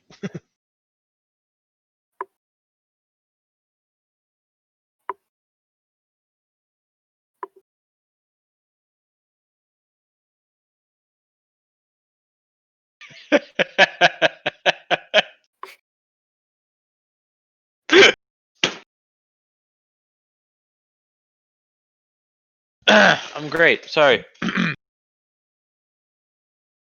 That's a 1. Mm-hmm. Yeah. Well, cool. Looks like it's Jezza's turn. It was a small bell. Okay, Fancy so cat bell. Do I have to? How would you say we have to approach this? Right? Do I have to attempt to maintain my grapple, or can I like use my turn to try and get him to fire the beam? I think he's only going to fire on his turn, so on your turn, you can damage him, or you can maintain the grapple. I would like to try and finish him off with my quarterstaff, and then, as he like kind of falls out of the orb, I would like to attempt to take his place by like shoving my hands into the water ball. Okay. So Start with quarterstaff. I have a feeling that that's not going to work. I'm gonna do a little spring leap off his back and attempt to come down straight on him with my quarterstaff.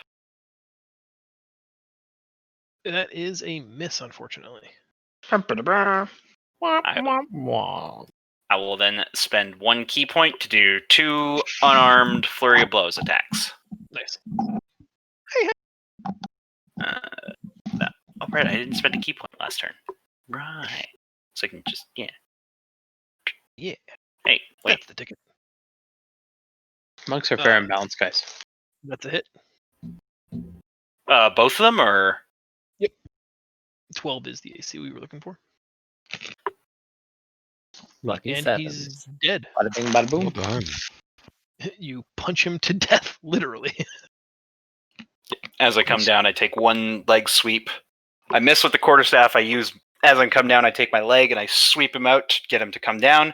And then as he falls, I bring my other knee up into the base of his neck. There's a And then you stick your hand in the Brutal. water. gentle and gratifying snapping sound. And now I would like to. I'm assuming the water ball, without like its controllers attempting to re-enter the starfish. The moment he's no longer touching it, it starts to, not like instantly, but pretty rapidly just recede back into the starfish.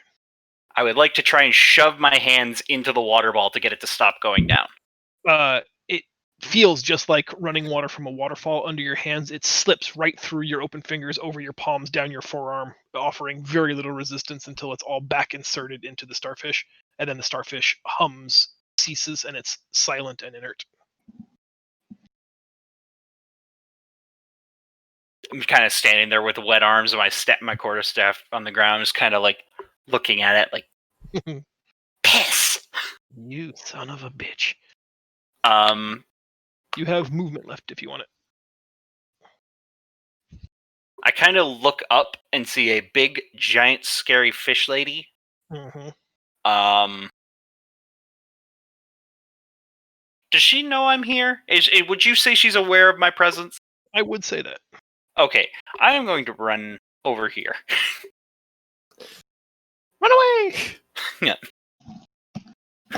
Without screaming, even though I think she Yes. sees me, I'm going to grab my stick and I'm going to run, scrambling as I need to through the sand to hide behind the rock.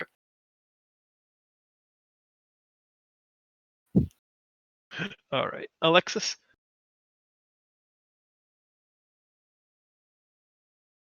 I missed. Don't worry about it.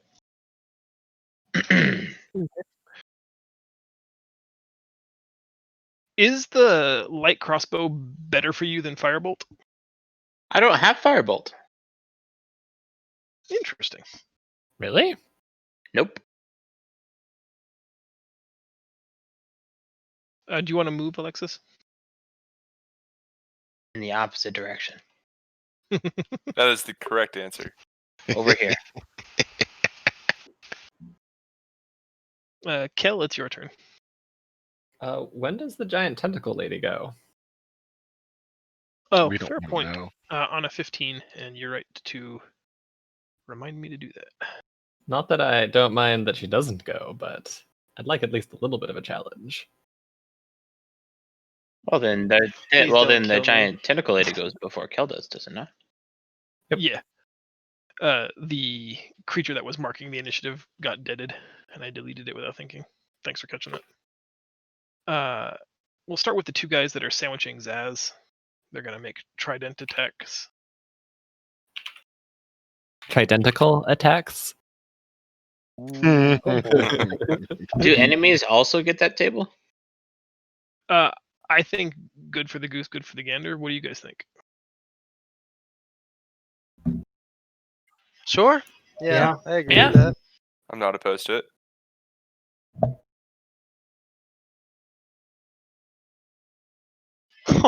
I'm opposed to it.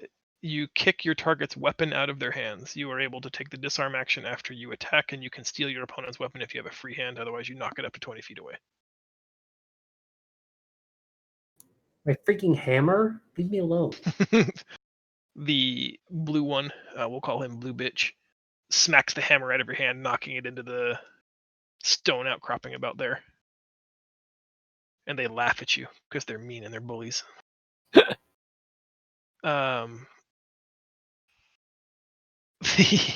The bizarre tentacle lady surprises everyone as all the tentacles, like prehensile tails, suddenly become stiff and rigid, sticking out on end, making her look like this giant 9-pointed star.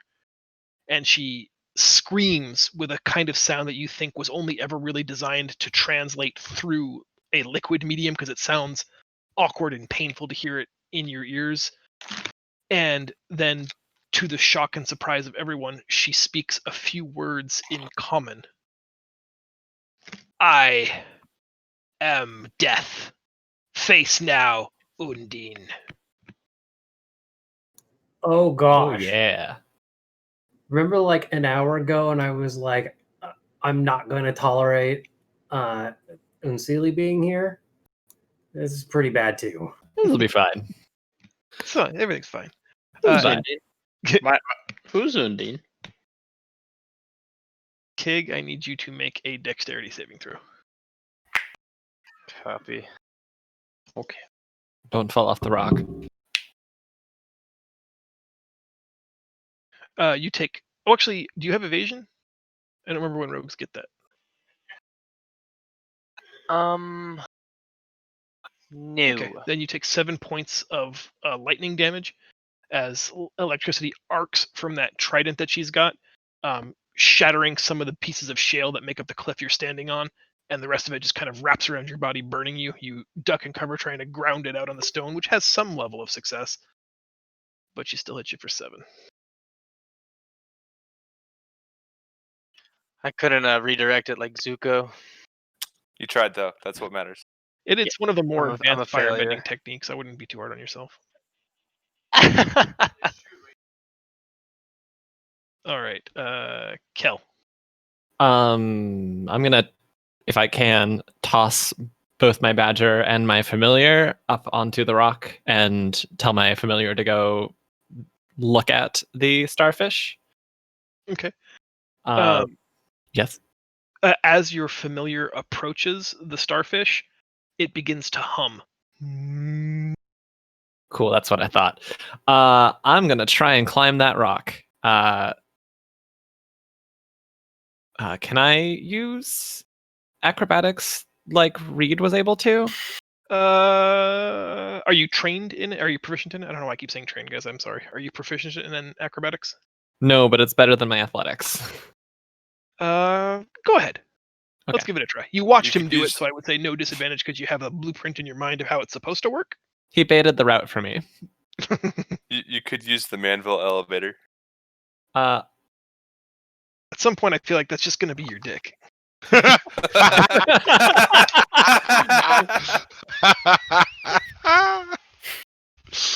Oh, good times.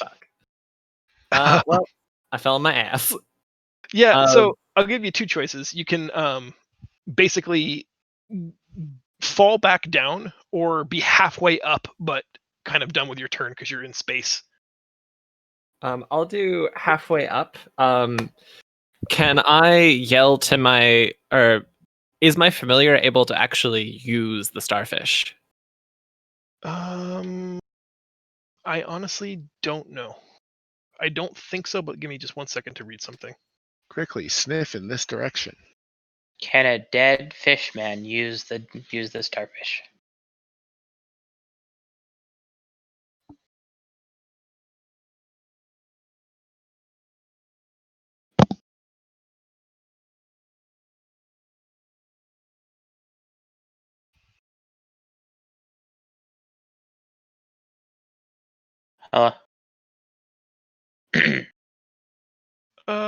I would say yes, but it's going to have to use the familiar's like statistics. Okay. Sure. What is the base animal? Is it cat? Yeah, cat.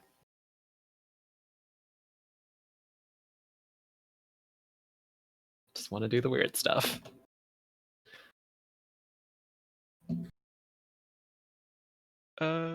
So no proficiency, but it's got a dex of 2. So if you want the cat to try to activate it, you're just at a d20 plus 2. Okay, yeah, I'll do that. I'd like to have the cat activate it and aim at the tentacle lady. Okay.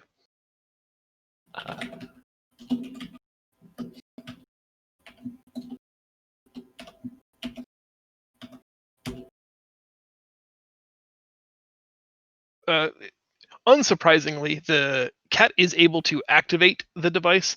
The orb rises just to the level of the undead kitty cat face. It hums, it pulses, and flashes, creating that same 1 foot diameter channeling white beam. It zaps right past Kig, cutting through a trough through that shale platform that he's standing on. Misses the tentacle lady by a country mile. But the cat just kind of looks back down at you. Good job.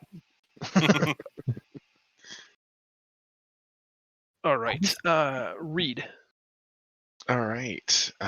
Having attended to Alexis, I'm going to go ahead and jump on down and rejoin the fray, and I'm going to cast Radiant Sunbolt at this fella right here. My hand starts to glow with light as I concentrate and shoot a bolt out from my hand. Why am I? That wasn't supposed to be. 16 still hits. Okay. 6 damage, and I will spend a key point if it's not dead. I don't think it is. To do my 2 more. Hands continue to glow, and I shoot 2 more bolts. Excuse me.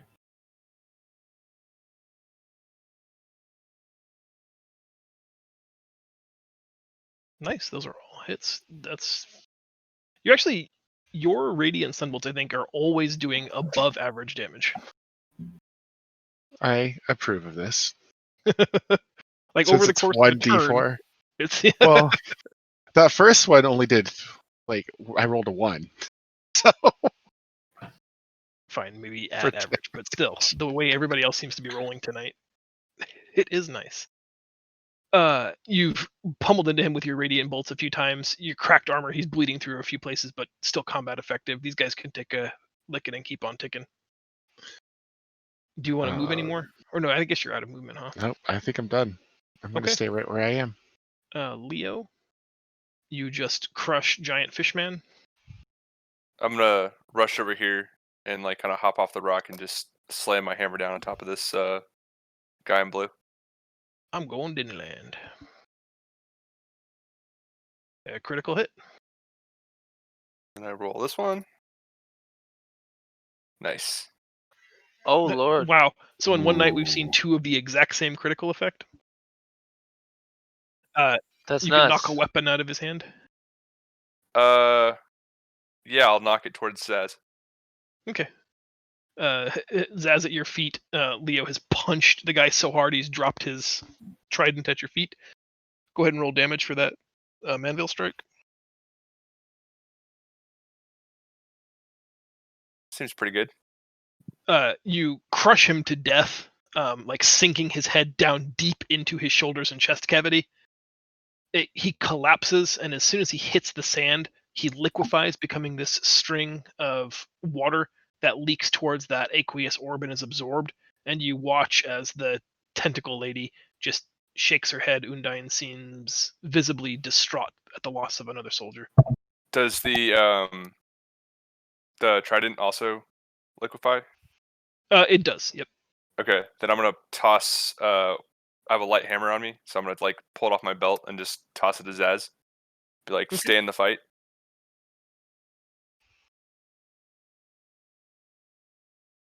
And that's probably your turn. Kig. Leo smashed one through a All hand right. of Zaz. Undine is still undamaged. What do you want to do? I want to dash to red and hit her with my sword. But Kig the sword. Kig, the sword's in play. Finally. I hear he's a dagger. Though I believe I have that critical fumble disadvantage. So even with pack On tactics, specifically the target that you fumbled on, you hit the For what blue it's one. worth, the target that you had auto disadvantage on is now dead. So you don't have that Okay. disadvantage. Is what I'm it trying to just get at. says your target. Mm-hmm. Right. Okay. Can you The hear me? target that you rolled on, I think, is all that Okay. matters. And one other point of note is that you can't have like multiple iterations of advantage and disadvantage don't stack. So if you have disadvantage twice and advantage once, you're still just an even roll. Oh, okay. I just figured because of like the critical fumble, that would probably just take precedence or something. I don't know. But okay. You're good. Sweet. Then I'm just gonna stab this guy in the back. Alright. Heck yeah. That is a hit. Oh Damn. my Heck yeah. lord. Nice. He is immediately and instantly killed. Eviscerated. Just smiling at the group, and that's why they call me Kig the Sword. Exactly. Using the cloak of the dead guy to wipe your blade off before you resheath it. Ooh, nifty nickname. Can I use that on you? That's why they call me Reed the Sword. That's why we call me Reed Kick the Sword. No. Doesn't have the same kind of ring. I think to it's because he reads between the lines. Zaz, Hey. you're up.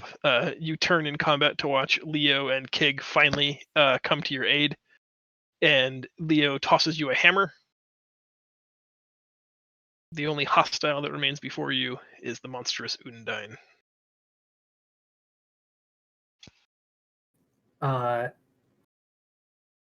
Zaz is not used to being around this many people or fighting with other people. So he's going to block that hammer, just like deflect it with his shield. Nice. The instincts of, oh crap, I'm under attack. Stop. Pink. And he's going to keep walking, this time up to Undine, the Undine, and say, Talos says, you cannot be here. And he's going to keep tolling the dead, now with actually nothing in his hand, just like tolling an invisible bell.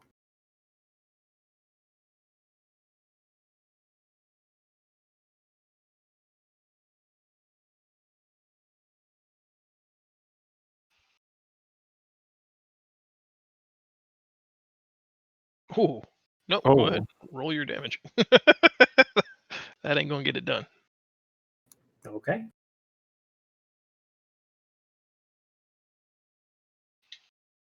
Nice. Pretty good, damn.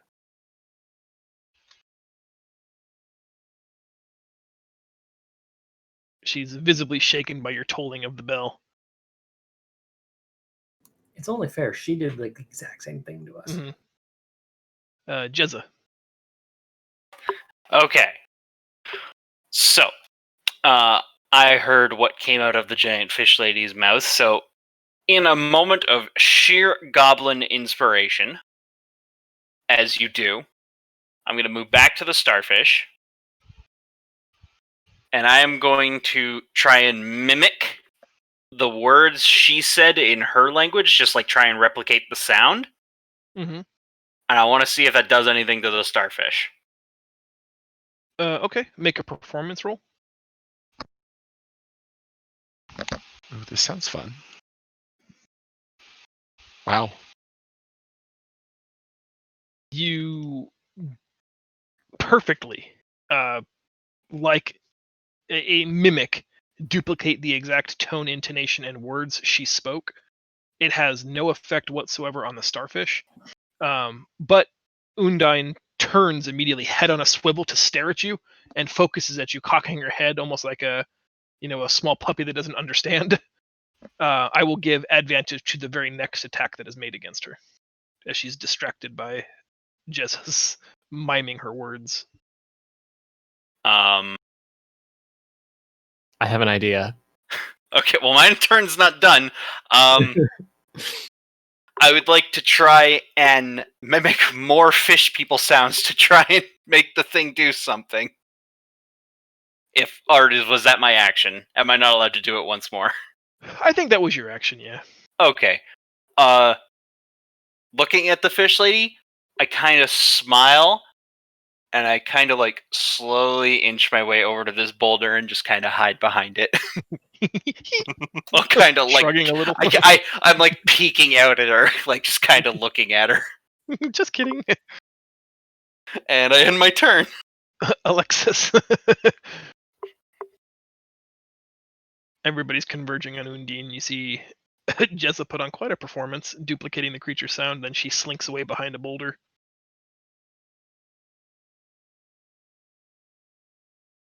I think you're muted. Nope. I'm just not saying anything. Oh, okay. I had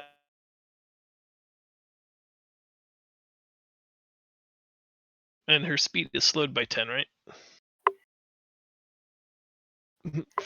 A very thin, very pale beam of white energy releases from Alexis's hand, shrouded in purple shadow, striking into her. But the creature is just so massive, the ice that's trying to grow around her forming into the ground to lock her in place, she just snaps free of.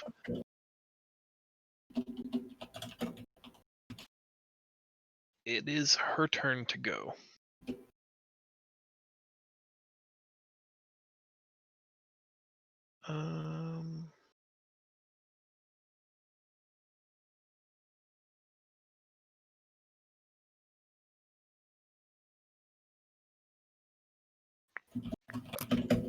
Sorry, I'm debating what to do here. I think she's going to make a singular trident attack against Zaz.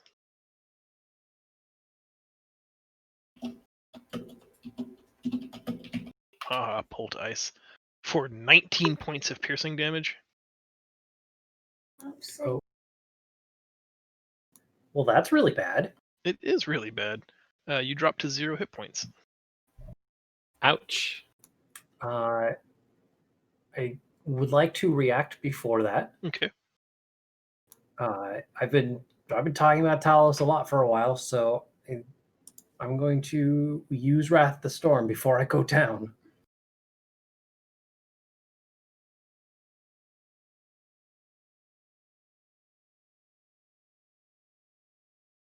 I'm reading this.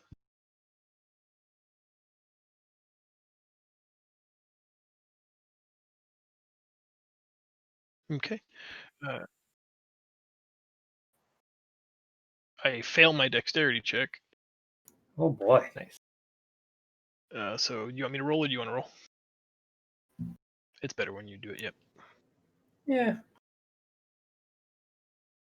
9 points of damage.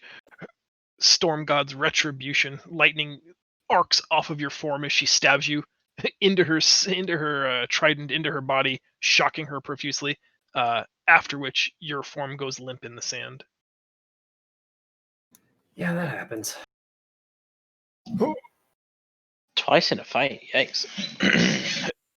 Next, after effectively killing Zaz, she stares down all of you, just repeating out loud the word death. And then she throws her trident at Kig, but in the air, the trident disperses and becomes just a crackling beam of lightning. It arcs between Kig, Leo, and Reed, ending at Reed. I need all three of you to make dexterity saving throws. Oh god.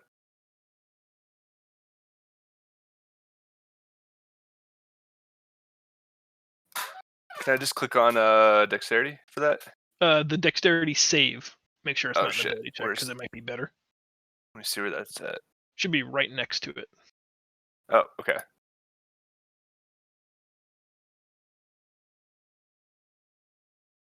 I think it's. I don't know why I had advantage. 12 is the first roll anyway, so.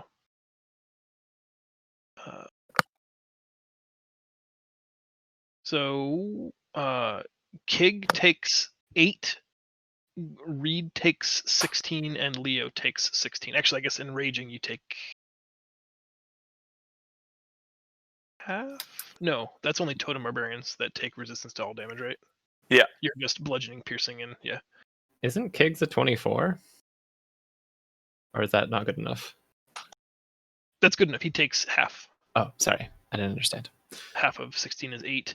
Everybody else takes the full 16. Kel, it's your turn. I'm going to try and climb the rest of the way up. I'll allow it to happen, just because you've spent enough time practicing now. Okay. You were half of the way there. That's the hard part. Okay. I'm a firing my laser, assuming I can do that. Yep. As you approach the starfish, in response to your presence, it hums to life. The small globe of water rises up to the position of your hands at like approximately waist level, and as you grasp, the orb itself becomes firm, rigid, and energetic. You can feel it like vibrating under your touch, and there's this sensation of trying to almost draw energy from you. In a metagame context, you can fire it as is, or you can pump spell slots into it to make the attack do additional damage. Okay. Well, I don't have a lot to do with that. Am I rolling? What am I rolling to hit with? A +6. Oh, well. I'm gonna fist bump Hazel because she did a good job trying to fire the laser on her own, and I'm gonna roll to hit the big tentacle lady. Okay, I hear you, girl. That is not how you roll. Oh no! Unfortunately, the 12 just misses Undine. She's very languid. She doesn't really seem to have conventional bones. Probably just dense cartilage, and she just contorts in the weirdest ways, kind of coiling around the blast as it shoots past her. I also yelled to Alexis to get to the other starfish. Not gonna happen. That's fine. Worth a shot. Having seen Zaz go down, I'm going to move right in and use my healing kit. Whoops, that was not what I meant to do. What the hell was that? There we go. D6 plus 4. You take 8 points of healing plus your maximum hit dice.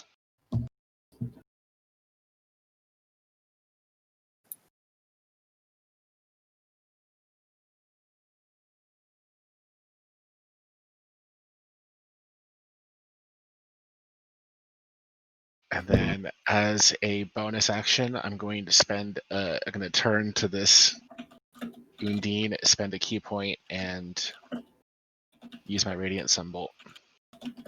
Okay. Actually, Leo, don't move. What? Don't move.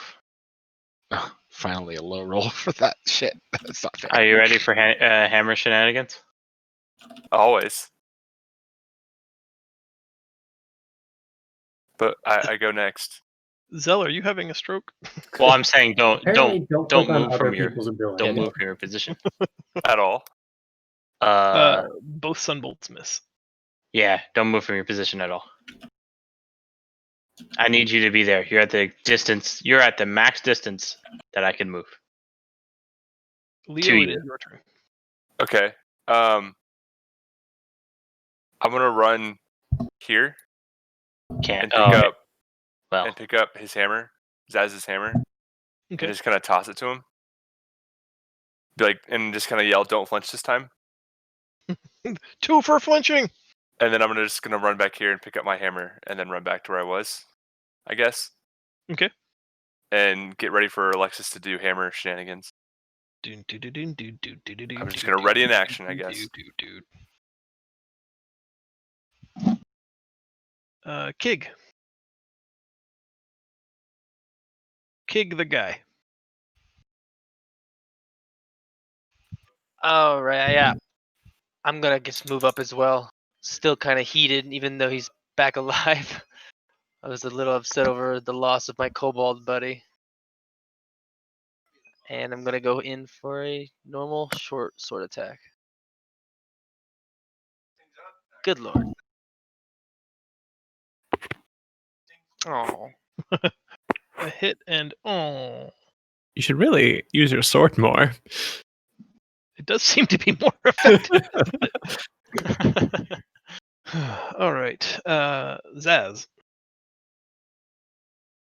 Is Zaz not dead?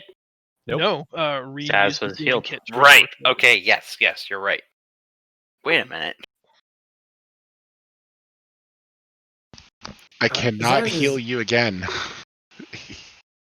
Well, then maybe you should try hurting something. Got him. You have one job. I should have left. Zaz you is now dead. apparently holding a hammer. Your hammer. It is his hammer. his hammer. That is true. And is still not going to swing the hammer because that's terrible. This hammer is ornamental. It's got lightning bolts on it. They're not real lightning. This is entirely ceremonial. He pretty much is. Ask him about his crossbow. He's going to continue to toll the dead, and at this point, he's just like in her. I was going to say face, but let's be honest, actually crotch, shouting the name Talos over and over again. Just die already. Chanting it, just Talos. Made them Talos. So that is half damage, I think. Nope, it's no damage. It is no damage. Yep. Okay. Yeah, but you do hear a bizarre echo, and you're not sure where it's coming from. Oh dear. It's probably fine. Jezza, it's your turn. Okay, so I've been peering over the rock this whole time, and I see this beam come down from Kel on the rock on high, and I just kind of stand up, and I just kind of like shrug my arms, like, why does he get to do it? Why do they? Sorry. I'm just kind of like, I'm looking at everyone getting like moving in on this giant fish lady, and I look at the other starfish, and I just feel real depressed for a second, and then I decide to just hop the rock and charge at Undyne. Come in with a quarterstaff attack on the big fish lady. Yes, hit. Alright, I'm going to add Fury of the Small, because she is most definitely bigger than me. In fact, she is. Yeah. And I'll also spend 1 key point to do Flurry of Blows. So, +4, so that's 16. But then... While Jez is doing this, I got a question. Okay. If I have if I have a successful run of infestation on this thing, and I cause it to move 5 feet, and it moves away from all the melee people, do all the melee people get to do subsequent attacks of opportunity? No. Forced movement doesn't provoke. Damn, I thought I was gonna be real clever with that, but that's okay. It is very clever thinking, though. Yeah. So 16 plus 8, and then one of the attacks is a fumble. Womp womp. Let's pull up the fumble table. So how does this work? We do the damage first and then I do the fumble, or I've marked the damage off already. Yeah. I guess probably I shouldn't in case the fumble is. I don't know actually. I don't know what's on the fumble table yet. This is kind of fun. But it is an unarmed strike. Yeah. As you attack your opponent, you begin to fear they are the superior combatant. You have disadvantage on your next attack roll against your target. Ah! That's 2 of them. Yeah. yeah, we've had got 2 60s and 2 30s. big clusters. Yeah. That's nuts. So Random dice is random. 16, 24 damage total to the fish lady from me. Yep. Yeah. Any additional movement, or are you good where you are? Yeah, actually, I'm gonna use Nimble Escape to use dissing. Wait, no, I already used my bonus action. Never mind. What am I talking about? I can't do anything. I am now stuck against a giant fish lady, and very sad that I could not fire a laser beam. Okay. Alexis, it's your turn. Taking note of Kel saying, "Hey, you should probably get on the other one." I'm going to slide down the hill and move my way all the way here, because that is 20 feet, and that is 10 feet, and therefore I have 30 feet, and I got here. And then I'm like, hey, Leo, you should throw me over at the other thing. Or try to. I'm gonna do that. Okay. Just gonna put her on my What do we hammer do? and just catapult. What do we do? Okay. Because I am a little bit bigger than... Leo's goblin. gonna make a strength check. It has to be Oh over my God. 15 or just no dice. Alexis, you have to make an acrobatics check. If that's the case, I will let you move. I'll let you land there. It's about 50 feet, which is a little bit farther than I think Leo could throw you, but it's thematically appropriate. If you, however, do not make a 15 or better acrobatics check, you will take 3d6 of falling damage from the height. Yes. In other words, the athletics is you sticking the landing. The fail of the athletics is he puts you right where you needed to be, but you were not prepared for being thrown 50 feet. All right. Might as well try. All right. Go. Yeah. Yeet. Nice. Strength is good. Acrobatics is good. He sticks the landing. You land adjacent to the thingy bopper. And then I try to use it, because I don't think I've used an action quite yet. You as you approach it in proximity, it hums to life. You can hear it. You can feel it vibrating through the sand. You can feel the hum and hear it in your eardrums. A small basketball-sized globe of water rises up out of the starfish, and you are able to interact with it. As Kel experienced previously, it seems to want to draw power directly from you. You don't have any spell slots left, so Can I you use can make sorcery a points? standard attack. Sure. Actually, I don't mind that. Okay, so I'm gonna do this really cool backflip, flip wizard bullshit, and I'm gonna grab the water ball as it's coming down to slow my fall, so my hand's just kind of scraping through the water.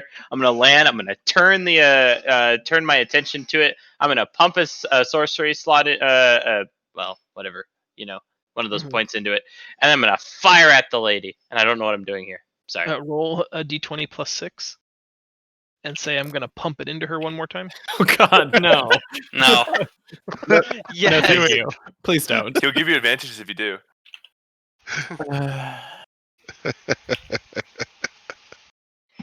25 is a successful hit, and roll 6d6.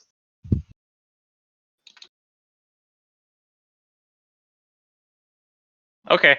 All right. You know what? Oh my lord! That is literal average. That's the law of averages in play. How did you do that? Have you seen my rolls? They're either extremely good or extremely bad. Or extremely neutral. Well, no, Well, this this is case it's extremely good extremely and neutral. extremely bad.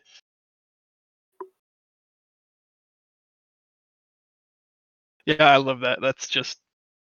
I have 6 chances, 3 of the best possible outcome, and 3 of the worst possible outcome. That sounds right for us. A little Delightful. bit of this, a little bit of that.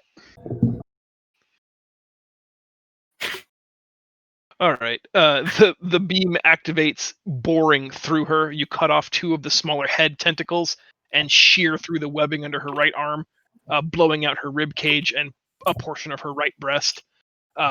Visibly critically wounded, she howls, taking one look at you, assessing the situation, realizing that this is maybe not a winning battle for her, and she withdraws, blinking, leaving behind a small little silhouette of water from where she was and reappearing in this aqueous orb. She screams at you in a language you don't understand, but I mean, you get the gist of what she's probably saying. None of it's polite. Some of it's probably about your mother's. And the did it walk aqueous away? orb begins to recede back into the tide. Her eye line never breaks yours until it disappears beneath the surface. I'm just gonna say, she walked away from a bunch of people in melee. She teleported away from a bunch of people in melee. Can I take Yeah. off one more pot shot? Sure.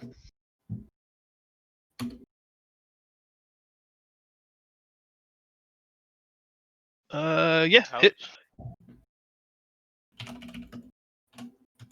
Oh no. Wait, Wow. my sorcery point did nothing. If that's the case. Yeah, you're rolling 4d6, Kel. Oh. So take the first 4. Should be 16. Yeah. Nice. She goes to 6 hit points and disappears beneath the waves. So Critically I could've wounded. used one of She my spell withdraws. slots. As she withdraws, the 2 starfish also immediately liquefy and begin just trailing off into the ocean in the direction of the aqueous orb's last position. Aw. You take one quick surveil of the battlefield, and there's the broken ship, a bunch of dead bodies from the broken ship. There are no enemy force bodies, there is no enemy force technology left behind, but as you're examining things, her golden trident remains plunged in the sand. Ooh, shiny. yeah, I want it.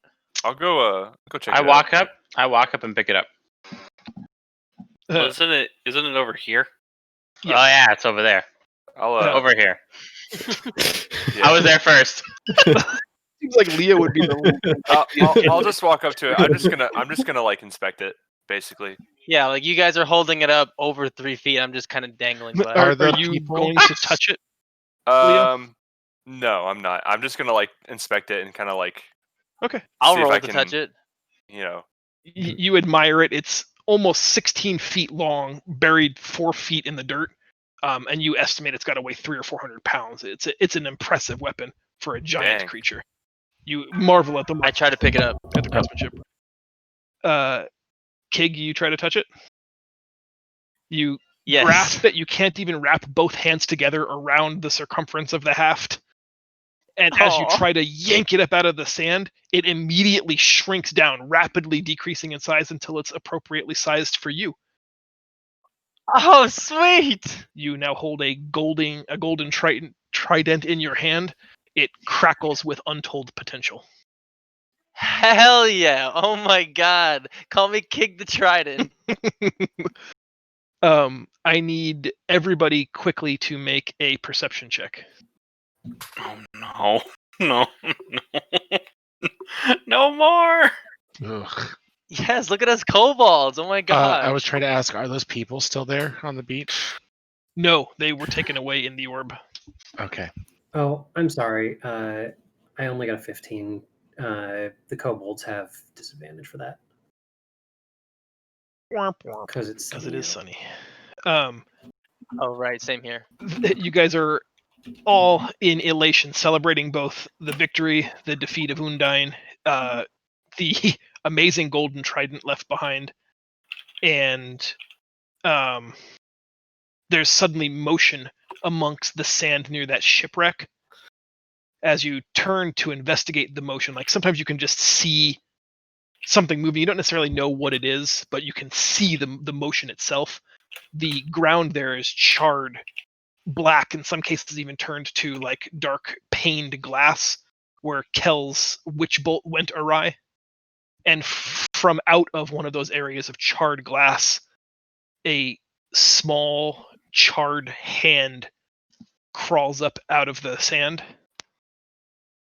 Everybody, I imagine, is on edge, and you wait just one moment more to see the small frame of a young 10 or 12-year-old boy crawl out of the hole in the sand. The back half of his head is missing, and there's an obvious crack, jagged gash in his face from the base of his skull, wrapping around the right side of his face and jaw. I And immediately he stumbles to his feet, uncertainly wobbling towards you, and just, "Have you seen my mom?" Mummy. Immediately run to him to see if there's something I can do. Yeah. Yeah, same. Big no. I'm gonna look at Hey, Kel and be like, Stay back. "Did you do that?" So hey, Try. Yeah, no thanks. So you know OP. that water skin that I have filled with the magic water? What is it doing right now? It's violently, rapidly pointing in the direction that you last saw Undine. It's like at a feverish pitch, trying to break through the leather of the water skin. Cool. Oh, hey Kel. Is there anything I can do for this poor child? Did you know that you raised this child on a freak necromancy accident? Oh, Uh, mind. Cool.